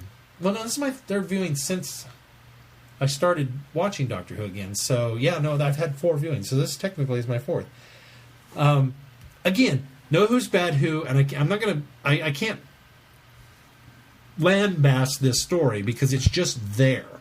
And that's what makes it bad. It's just there. There's nothing that ranks it higher than anything else that's worth ranking it higher than anything else in Doctor Who. That's where I come down on it. I didn't realize this was. I'm sorry. I'm going to show and not tell here for a moment. I didn't realize I had talked about this a while back that somebody had done a that's what that black picture was from. outfit to kind of reflect that this was probably a little bit closer to what he had in mind, something more First Doctor or even more. There's actually a extra on there where they remark on the costumes of the Doctors. It's kind of interesting. And at the very end of it, somebody photoshops a image of a darker suit on him that was more in line with what he would have liked. I've always thought that was as soon as I saw it, I was like, I really like that look. It's very cool, but wasn't meant to be. I don't hate. That's the thing is I will not come down on the Sixth Doctor's patchwork coat because I have never been a disliker of that. I've always thought that was fine. I've never had a problem with the coat. I think the coat looks fine. I think it's a different look for the Doctor, and I enjoy the complete different look that they took for the Sixth. Well, and so I've always thought the coat was fine. I've always liked the coat. I'll go as far as to say I've liked the coat. Well, it fits his personality too, because he's so boisterous and so loud that his bombastic. His costume matches. I really haven't had much of a problem with the coat either. Here's the thing. I kind of fall down in between. I agree with you, Keith. I think this is a middle of the road episode. I think where it suffers is twofold. One, absolutely, it's following Caves of Adrozani. Anything is going to suck after Caves of Adrozani because Caves was so good on so many different levels. The directing, the everything about Caves stood out. This one's very bland. Yeah, the way it went looks, back to the way status quo. The way it's shot. You're absolutely wrong in the statement that anything would have sucked after. That's absolutely wrong. If you would have put as good of a story as Vengeance of Varos behind Caves of Adrozani, it wouldn't have sucked. Would it have been as good as Caves? No, but it would not have sucked. It would have still been a strong story. It would have been enjoyable. So maybe sucked is too strong a word, but anything That's would like have been... going from Genesis of the Daleks to Ark in Space. Was it Ark was next? Revenge was next. Revenge of Cybermen. Revenge of Cybermen, fine story. But it's not a as letdown good. after Genesis. It's a letdown after Genesis. So maybe sucked is too strong. In comparison. But it's still a letdown. You're coming down off of that high. And quite honestly, I'm beginning to wonder if that's not the same problem that I had with the specials years for Tenet coming off of Waters of Mars. No, I think there are other problems. And then going into End of Time and being disappointed just because we were at such a peak with this story that anything that would have followed it is you're in a letdown. Regardless of the strength of this story, you're still coming off of that roller coaster. So that's part one. Part two to this. That's why a lot of people disliked Time of the Doctor. It was because it came off of Day of the Doctor, and so many people enjoyed Day of the Doctor. You can't live up to Day of the Doctor. Yeah. Nothing ever will. Yeah, well, not until the next anniversary date. Yeah, really. So the 100th anniversary. So there's that part. The second part of it is the story. There is a very mundane, lackadaisical storytelling going on in this. We've got these, and it doesn't help that we've got the two most boring twin actors ever in the history of boring actors. I apologize, guys. I have no idea where they are now. I don't really care. Hopefully not acting, because they just were bland. If there was a reason for it, if the script had called attention to the fact, if they had even poked fun at it, it would have been one thing. But they're just there, and they're meant to be brains. And this falls in yet another long line of science fiction shows that let's put genius in the brain of a child, and it doesn't work. It could have been, Wesley Crusher and Lucas Wallencheck is a joke that I made, and nobody got Lucas Wallencheck because nobody watched Sequest, but it's the same thing. It just doesn't work. The whole idea of bringing these two planets in orbit of the other, okay, that's kind of a cool little idea, but then you're telling me that a Time Lord didn't put two and two together to come up with the fact that because their mass is less, they're going to crash into the sun? Yep.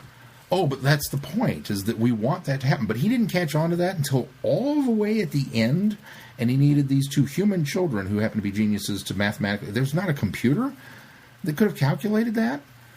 Was Adric unavailable? Oh, yeah, he was. So, none of that really holds up, and none of that makes sense. It's just very unfortunate. And I say very unfortunate because here's the thing. Twin Dilemma is a reverse Unearthly Child. We've said before that Unearthly Child starts off in episode 1 is superb and strong and extremely well done, and then the subsequent 3 episodes kind of suck. I think this one's the reverse. I think the lead-up 3 episodes suck. And then the last episode is actually I'll give some great. Credit for the last episode. The last episode... Well, it's not great. No, it is great. It's good. It really is great because they finally get some traction going, and we finally get to see all these mechanisms of this stuff that hasn't gone anywhere for 3 episodes finally start to come into play. And pay off. And make sense. And it becomes a Doctor Who episode at that point because we've got him leading the rebellion of these people against the evil slave master who happens to be a giant slug. We've got the exposition. We've got the people who you think are going to be, oh, great, I like this character, and then they die off, and you're like, oh. It becomes what you expect out of Doctor Who. And the Doctor finally falls into his element. He finally becomes somebody to rally around and be the hero of the story versus the unlikable Doctor at the beginning. Now, I agree with Chrissy. Everything that went on to it with the regeneration is because of the Spectrox poisoning and how rocky it was. I get that. I understand that's where they were going with it. It makes sense. And it's a logical story progression from Caves to continue that thread. But you run the risk of alienating so many of your fans with this, by not mentioning it. First of all, the script probably could have dropped a line in there about I'm still suffering from the Spectrox poisoning and its cause. That would have helped immensely. Yes. But just to go as dark as they did in that first episode, okay, where do you go from there when you have your hero acting like this? It becomes I've been infected by the tar-laced kryptonite Superman 3 that nobody likes. It's just not a good angle to work for the hero. Is it shocking? Yes. Is it bold? Okay. Is it good storytelling? No. Because we don't want to see that. We like our heroes to be a certain way. If you wanted to do that with a villain, or here's a twist, maybe even the companion. What if Peri tried to strangle the Doctor? Okay, sure, let's explore that. But she got the cure, so it doesn't work that way. But I don't know. I don't want to see my hero strangling people. Even in the fit of a poisoned madness delirium to illustrate how deadly this stuff is. I don't want to see that. You know what illustrated how deadly this stuff is? The Doctor regenerated. No, I'm serious. That's all you needed.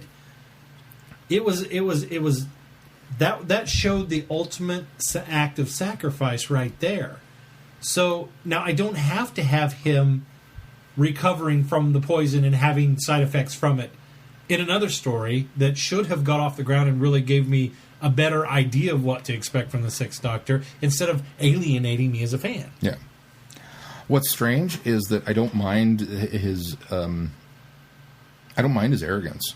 No. It's very much in line with his character. The bits in the wardrobe when he's Big Finish, looking in the mirror, going a noble brow. This is an improvement. I think that's funny because all of the Doctors comment amongst themselves how much they disliked being the other person, with the exception of Time Crash, which is kind of a fun little anomaly. But they're always at each other's throats. They very rarely truly get along. Yeah. It's as we've said before, there's just too much ego there. So the fact that he's knocking the previous guy, that's right in line with the Doctor in general, let alone the Sixth Doctor. So all of that I don't have a problem with. And even the line at the end, I'm the Doctor whether you like it or not. It sounds harsh, and it sounds like kind of a backhand to the fans who are watching this going, I don't know how I feel about this, and he's saying, hey, buckle down for the ride because this is what you're going to get. But what sells it is that he softens it with a smile. And I 100% believe that was Colin Baker trying to soften it, that it wasn't, the producers and everything else. And well, especially hearing Colin talk about what he would have done differently. And then they cut to a reaction shot of Peri, and she kind of smiles, like as if to say, okay. And that's when his smile... It's an in-joke between the two. But that's just it. Is it softens that, and it's not the attack that everybody has made it out to be. And that, for me, is the perfect capstone for that 4th episode. That's why that part of it works. The aliens are great. The feather bird, whatever they are, people, that was amazing costuming and makeup, and that was well done. Less so on the slugs, but it's a slug. What are you going to do? I don't dislike the costume, and I think they do a fine job, but it didn't wow me. It just, it was wow. It looked simple. It looked easy. It looked like a design that while they did a fine job with it, and it was good, had it been something that wowed me, I might have been able to gloss over a lot of the problems I have with this. But that was just some feathers and some paint, and you've got a different look. They did a fine job with what they had, but it didn't wow me. The slug, I appreciate the idea of a gastropod that has taken over and eaten everything, destroyed a planet, and that's its MO. It's just to basically send eggs to different planets so that it can survive, and its survival is basically by obliterating a planet, the vegetation on a planet. I like that idea. I like that concept. I like the idea of a gastropod. I know it's Doctor Who, and I know we get rubber costumes. I wish it had been, and I'm fine with an anthropomorphized slug, because that's the idea of the character. We're saying it's a gastropod. I didn't like the costume that well. It seems that it started good, and then it kind of went downhill. It doesn't look very slug-like. And I'll tell you, the mask, the face part of it, I think is the best part of it.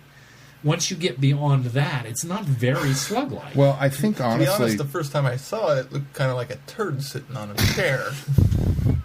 Wow. It did. Okay. It looked like a turd with a face. It was Mr. Hanky up there in a way. So there's another strike for me against it. Is I didn't try hard enough. Well, I think the problem is having him get up and move.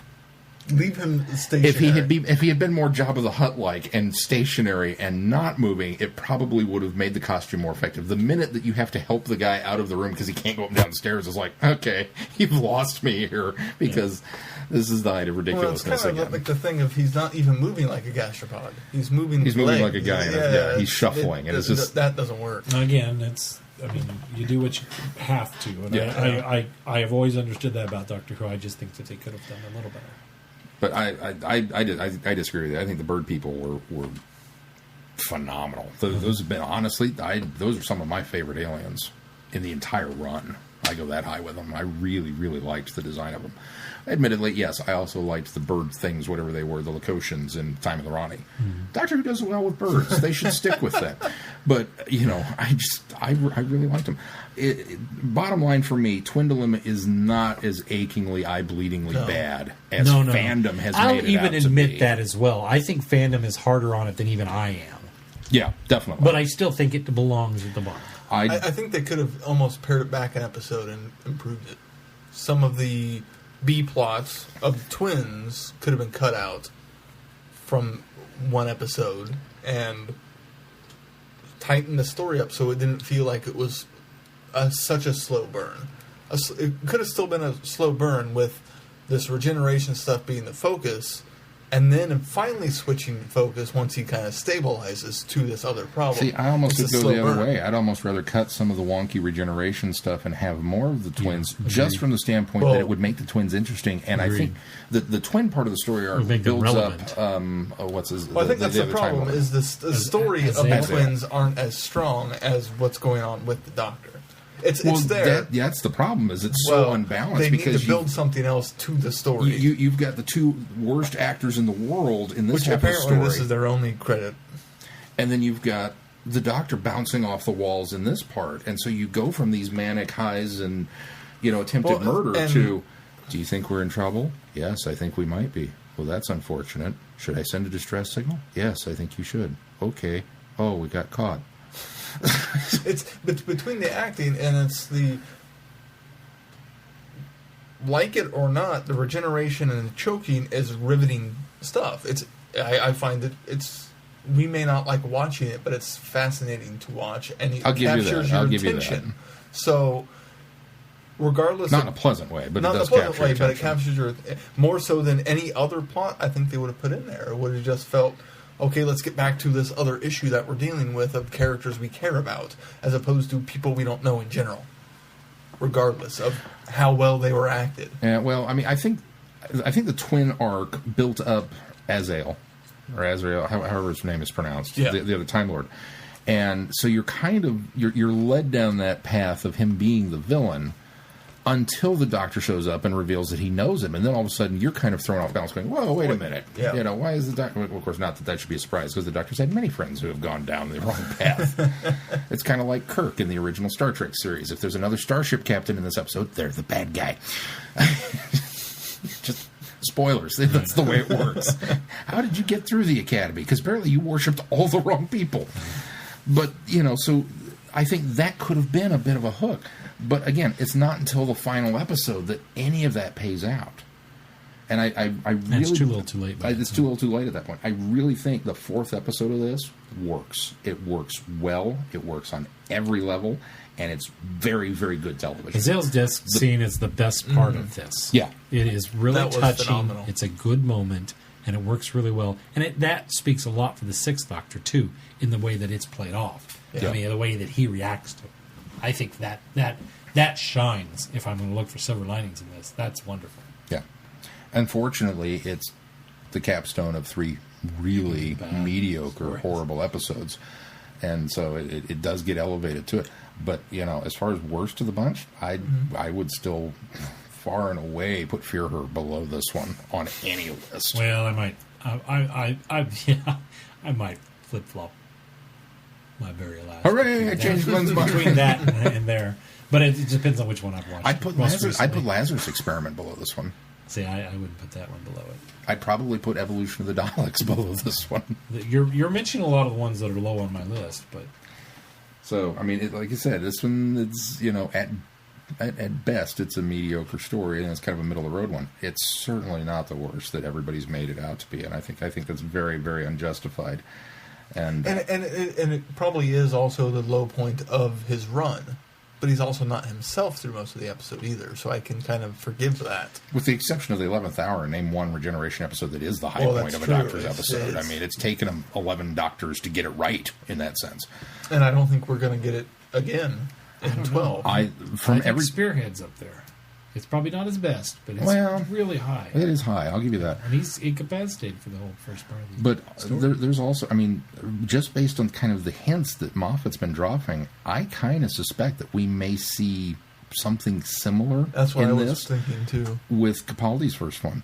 Now, I think Moffat will look at it as maybe his chance to do this story in his mind the way it should have been done. That if you're going to show the Doctor off balance, this is how you do it. Yeah. Because I know Moffat is not a fan of this era at all. I know that Russell T. Davies has publicly said that Twin Dilemma is the beginning of the end of Doctor Who for him. That he just can't stomach the way these stories are told. And as we've said many times, it's the storytelling that is what really falls down. It's not the production, it's not the actors, it's the storytelling. And so we're grateful. Would I have a different opinion of this without having the big finish? And we have now completed Colin Baker's television. That's why I'm this the also only one that has come to this from the beginning yeah. of this, and have seen, and I had even seen all of Colin's stories before I started listening to Big Finish. So I already had separated the TV from the audio, and the audio certainly makes me appreciate a lot of the television more that I've been listening to the audio. This is one I came from the beginning. This is the first one I saw, and quite frankly, I saw this and was turned off by it. But another strike against it was this was also a time where I was entering high school, and girls and sports and friends and things like that were more of my attention. Were drawing my attention away from Doctor Who. Now, what kept me going was right after this was Attack of the Cybermen, which I thoroughly enjoyed. And then Vengeance of Varos, which I think is still his strongest story and one of my favorites, which I would rank in probably my top 10 or 15. We just keep throwing ranks out. I keep throwing ranks out all the time. But Vengeance of Varos is a very strong story. Vengeance on Varos, sadly, was the last thing I saw before they went back and started running Tom Baker stuff. So we didn't get a lot of 6 at that time. And in fact, I didn't see a lot of 6 until I went back and finally started revisiting it back in the early 2000s, late 90s, early 2000s. See, I think that's why this one isn't as bad for me, is because it wasn't my first introduction to the Sixth Doctor. I know what the character is like, and this is him getting there. So the fact that this is my last Sixth Doctor story, last Colin Baker televised, helps it, I think. I'll agree with that. I mean, I can totally see, and honestly, going back and watching it, I'm fairly certain that I did see this, or at least parts of it, once upon a time. And I think I was with you, Glenn. I think that it turned me off, and I turned it off. I could completely understand coming to it off of all of the Fifth Doctor's era and everything that came before, and Caves, and being turned off by the story. Yeah. I understand coming from that mindset. Because I had seen enough of the Fifth, because that was another one I never saw the Fifth Doctor in his entire run, but I saw enough of his Doctor. But like I said, I had read the book probably more than once in an attempt to, because I devoured all of the novelizations repeatedly. They were short reads, and it was just like, yeah, more of this. And so, having had that experience with it, what I remembered from it very much, I remembered from the book. And what I remember I liked about the book was definitely there and on screen, but I'm not sure that I'd ever actually seen all of the story before last night, too. So I think that's kind of colored my perceptions with it as well.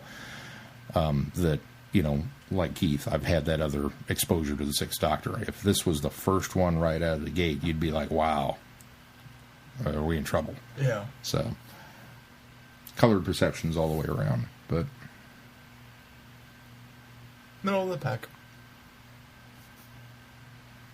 It won't leave the bottom of the pack. Again, know who is bad who. know who is bad who. Even the bad who is not bad who. No, it really isn't. Let's move on to some really good who. Something Borrowed. A wedding on the planet Coturia turns out to be a far more dangerous proposition than the Sixth Doctor and Peri ever expected. It marks the return of a formidable old foe whose genius matches the Doctor's. Can the Doctor outwit his villains, save Peri, and stop the wedding in time? Dun, dun, dun! This was a good episode. This was really good. Or a good story in this case. This would have made a good episode. I don't know if it would have made a good episode, because I think it would have made a good what works episode. well for the story is that it is from Peri's perspective. That it's all from her point of view, and it took a little bit for me to get used to that idea. That's one of its bonuses. So. It is, and the author does a good job capturing her and the Sixth Doctor really well. And having the Ronnie back is just an added delight. Because I was enjoying the story just fine up until that point, and then I was like, oh, this just got awesome. And that's really what improves the entire thing. I think what I really like about it is the fact that I would prefer to see more Sixth Doctor and the Ronnie stuff, because I really think that they play off each other perfectly. So, I think they're really made. That's the villain made for the Sixth Doctor. I mean, I thought Sylvester did a fine job.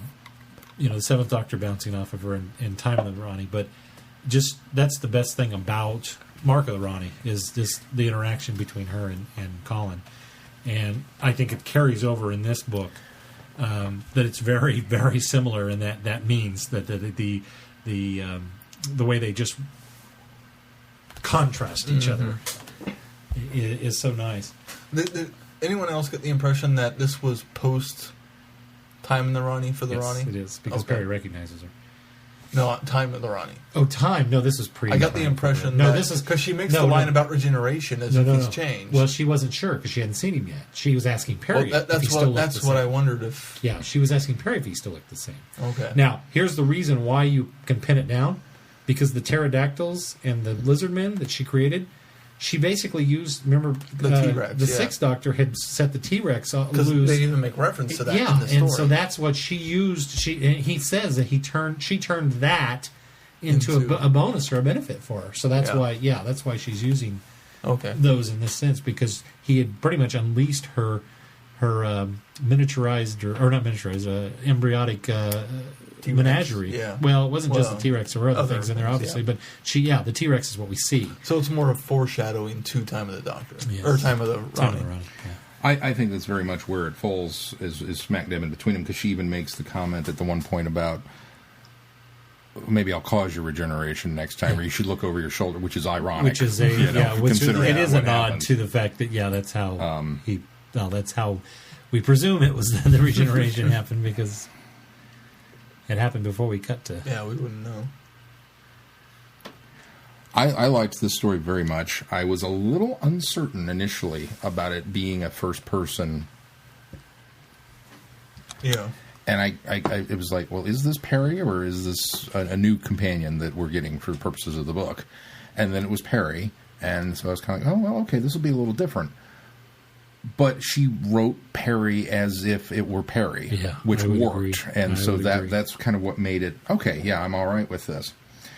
And then as the story went on, I will be honest, I kind of suspected the Ronnie as soon as they when the Doctor was talking about the pterodactyls and said, I've seen something like this before, I went, I think I might know. He makes these... He drops a lot more hints, and I don't remember what they were. But he makes these little comments that just really kind of revved me up to be, I bet this is going to be the Ronnie. Yeah. I think, but I was okay with it. Yeah, me too. I was very excited about it, too. And it was extremely well done in the way that she came in and her rationale.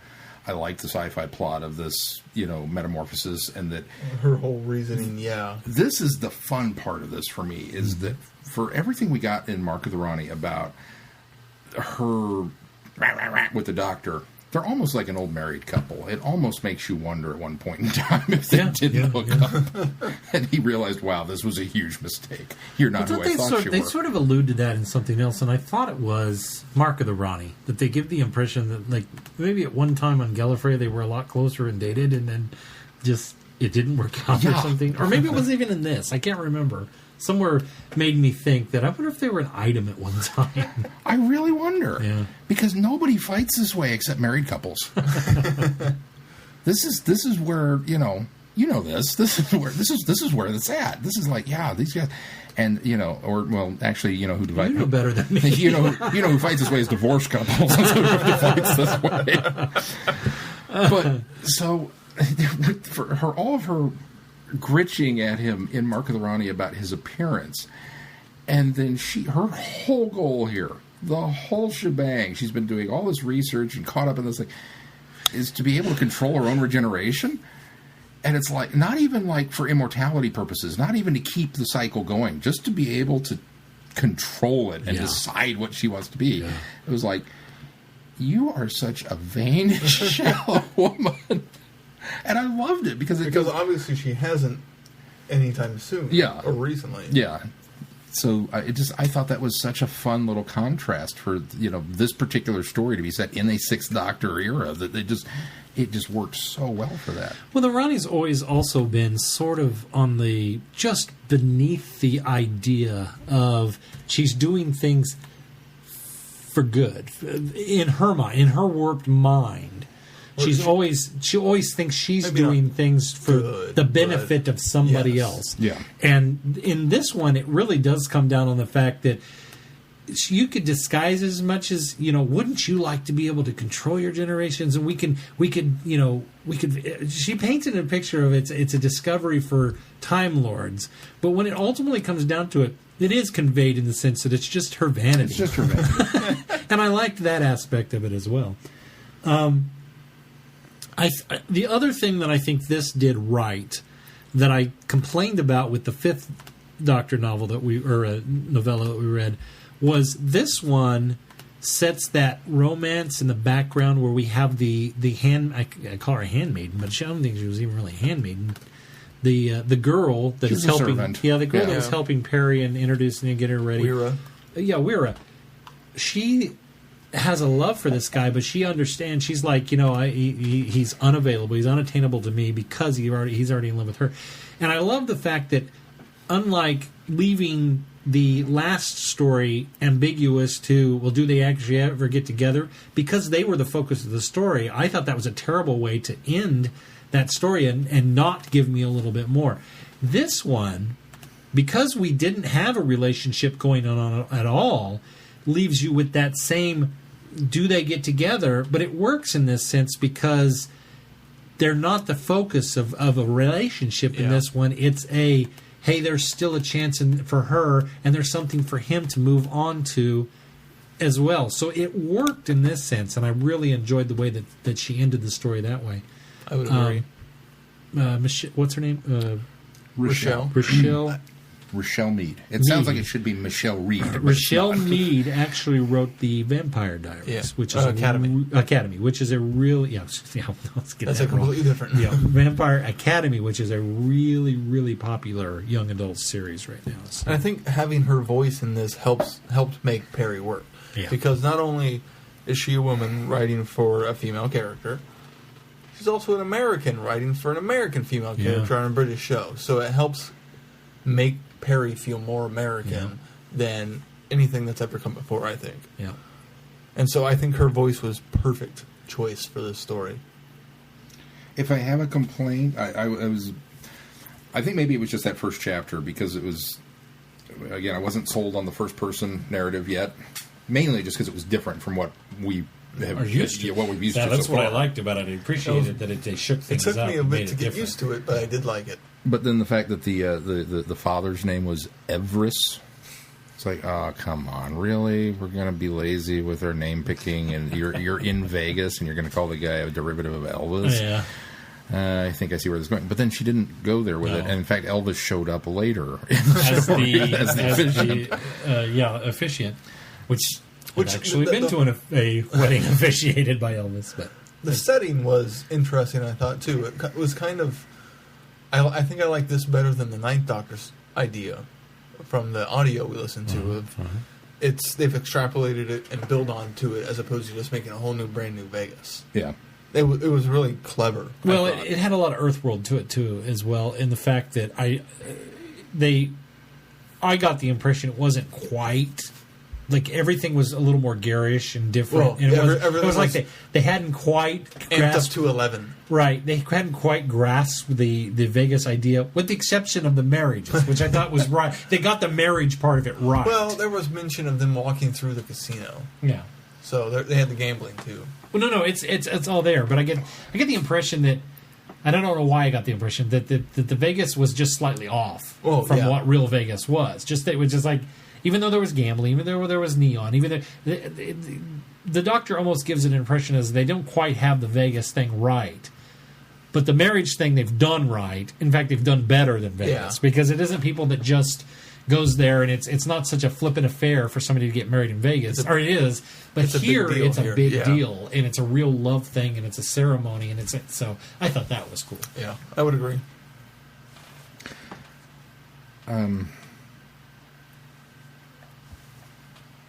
There were so many little touches that I thought were very, very cool. When she disappears into her TARDIS and the Doctor sighs, "My kingdom for a chameleon circuit." It's like we're still on that horse. Which was kind of nice, because there was also in Twin Dilemma the nice little scene, I thought, of him kind of bemoaning the fact that his chameleon Mine's supposed to do that. no, in Twin Dilemma, where he's kind of patting the... Isn't that where he's... Oh, I think it was this. Where he says mine's supposed to But that was like... He I can't remember the line exactly, but it was kind of like a... it's so unfortunate that you're stuck in this shape. Yeah, that's right. Which helps build to the idea in Attack of the Cybermen that he's able to switch it. Yeah. Which is kind of neat. And then this just builds on top of that. He switches it and it's worse. Well, yeah. He fixes it and it works. Yeah, that's right. And there was a Sonic Lance reference, too. Yep. From Attack. So. And a whopping 41 pages. So more so. we get way more than we have. Although I will admit, I got to the end and I was a little thrown, because the little puffin, I totally thought was Frobisher. I don't know why. It's on all the books. I know. But I guess it's the end of the Sixth Doctor, and I flipped. Frobisher. There's a Frobisher. Oh, wait. We got to do some Frobisher soon. I'm getting excited about that. All right, is there anything else you guys want to talk about this story? We're talking about puffin penguins, so no. Sean, we got it coming up later on the schedule. Well, we just posted a brief update, which I think we mentioned all of it. We did? Yes, we did. I think we mentioned all of it on last week's show. We did, yes. Next week for Friday Night Who, we're doing the first 3 parts of the... What's the name of it? Enemy of the World. Enemy of the World, thank you. Patrick Troughton, the recently recovered other one, because we've done Web of Fear. And so we'll do parts 1, 2, and 3 of that. But since we won't finish the story, our show next week will be listening to the next 2 Paul McGann Big Finish audios. Our next show will be reviewing. We'll be reviewing, not listening. It'll make for a really long show. A really long show. Well, I don't boring know. to listen to. If we just listen to it, it'd be about as long as our normal shows. I think they're both about an hour. Oh, really? Oh, they're a little more. No, they're 2 hours. They're 2 hours ones, aren't they? They're Yeah, mainly. Oh, they are 2 hours. I'm sorry. Yes, and the reason I'm getting confused here now is because the one that I have of Memory Lane has a lot of trailers at the end of it, and I thought I got a lot to go. It was unlike the last the one, one. Jubilee, that we did, where I kept thinking it was going to wrap up, and there was a lot of episodes. I go, where are they going to go from now? This was it was about to wrap up, and I'm like, how is there so much more episode to go on my timer? And then I realized it was all ads. Sorry.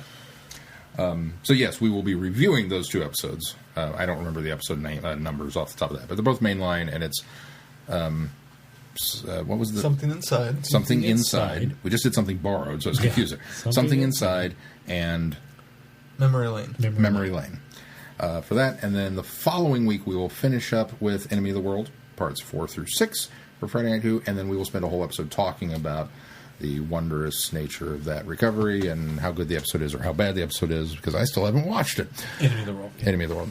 And after that is British Fest, and we're still pinning down the fine-tuning the details of that, and we'll let you know as soon as we get something on that. And I expect At the very least, there'll be a review that week. The review that week, yeah. And I expect to have... recap or talk about the event. Reminiscing. Yeah. Reminiscing of the Daleks. I expect to have the schedule posted up through the end of July as soon as we get that details pointed out. So you'll all be in the know at that point. We know we're safe up until the We know 31st. we're safe up until, well, maybe, up until the week before the end of July. It said August. I know. Yeah.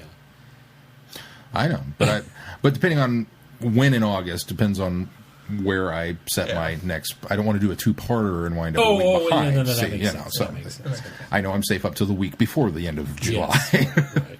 Depending on where it starts in August. So hopefully by then we'll know. So that is that. All right. Very cool. I'm going to do a shameless plug for myself because people asked about it after I'd kind of let the cat out of the bag that I wrote this archaeology story for class that wound up featuring the Doctor, and people were kind of like, dude, are you going to post that on the website? So yes, it's going up now. Oh, I thought you were going to tell us you're going to start writing on your blog again. Who has time for that? You do now that you're out of school. I for the summer. started updating mine again. So. Oh, did you? Yeah. Oh, well, it's been reviews, but of stuff that I've already reviewed on Goodreads. Well, since I've seen It's a lot of movies updating. of late, that's the thing is now that I'm not in school and I'm actually getting to watch some movies, I should post some reviews, I guess. But so yeah, it's not complete because I kind of want to know how ridiculous it is before I go any further with it. But I scored a perfect score on this story for archaeology class. So Dr. Wood obviously thought it was something. But I'll let you guys determine that. And I don't know, maybe I'll attach a poll to it so you can tell me whether or not I should I'm sure everybody would give it a resigning, yeah, of course I want to know how it ends now. But, so it'll be up on the website as well. Any other housekeeping? Don't forget about Flicks with Friends. And I do want to mention one more thing. Please stay tuned after the post-credit.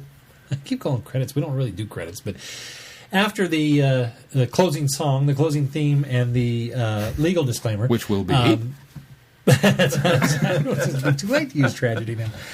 The legal disclaimer. Right after that, will be another segment from Adventures in Time and Space. Dr. Phil has sent in a segment this week dealing with the twin dilemma.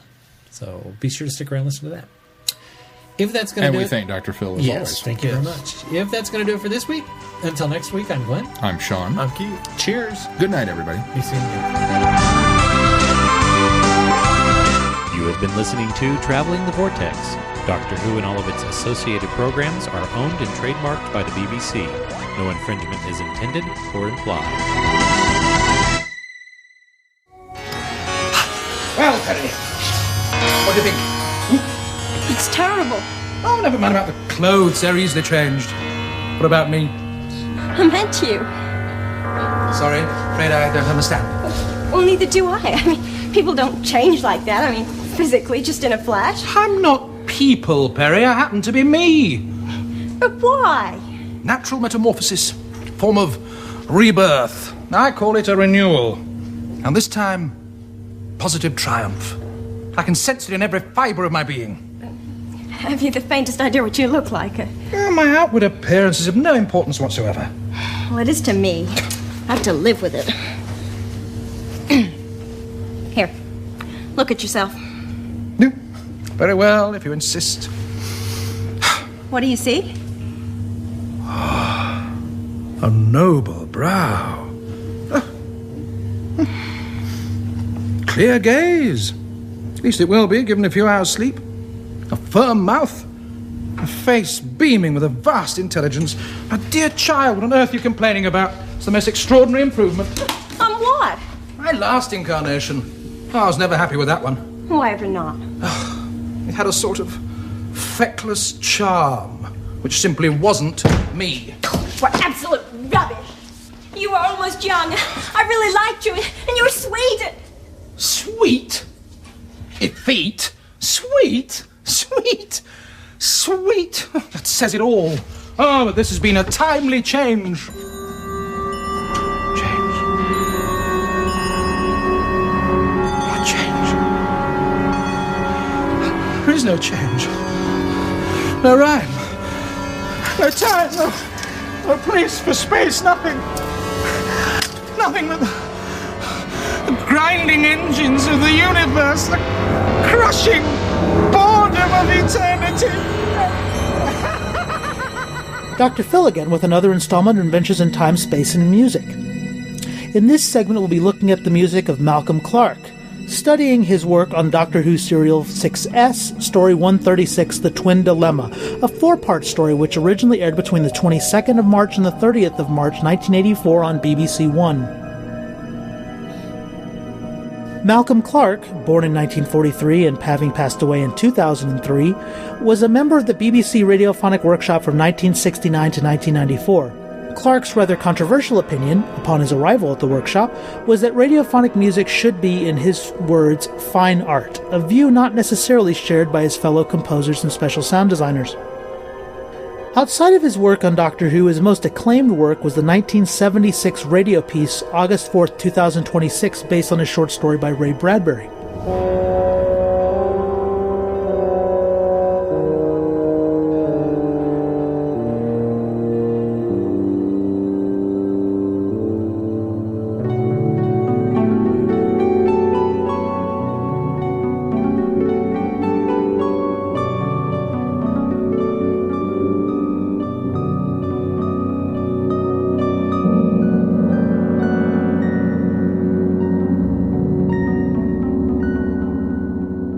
Working on Doctor Who, his output includes the brilliant and groundbreaking, albeit a controversial score, to the Sea Devils in 1972. He would not return to the show until the 1980s, composing scores to the Peter Davison serials Earthshock, Enlightenment, and Resurrection of the Daleks, as well as the Colin Baker stories The Twin Dilemma, Attack of the Cybermen, and Terror of the Vervoids.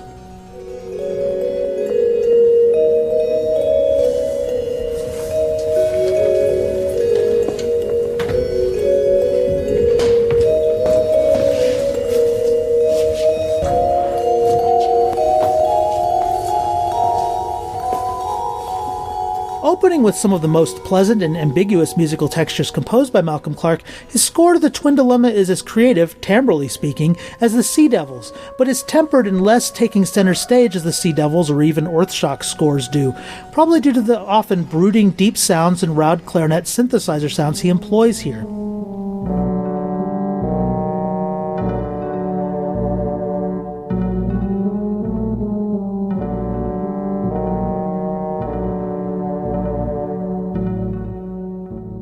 It is a genuine pity that if one thing in the Twin Dilemma can be counted as a success, it is definitely Clark's score. There is some great material in this score, and the kind of pull between the sinister to the playful to the outright ridiculous is well played in Clark's score here, as well as so perfectly integrated with Dick Mills' special sound design as well. Richly atmospheric, Clark's score has one thing in common with Roger Lim's score to Androzani that preceded it. Both are not particularly thematic. Unlike Lim's score, though, Clark avoids the repetitive percussive elements that Lim uses in favor of a great variety of colors, ranging from chimes to deep sustained bass sounds to harpsichord-like punctuation and other percussive timbres. This might edge the score towards the anarchic, but I was surprised by how enjoyable, creative, and listenable the Twin Dilemma is. But this gives away one of my tastes in art music, as I do tend to enjoy music that challenges the listener. What a great joy to get to examine this score after all these years. While few fans will ever hail the Twin Dilemma as a great example of Doctor Who, Malcolm Clarke's ethereal score is one of my favorites to be sure, from one of the most underrated composers in Who history, that must be said.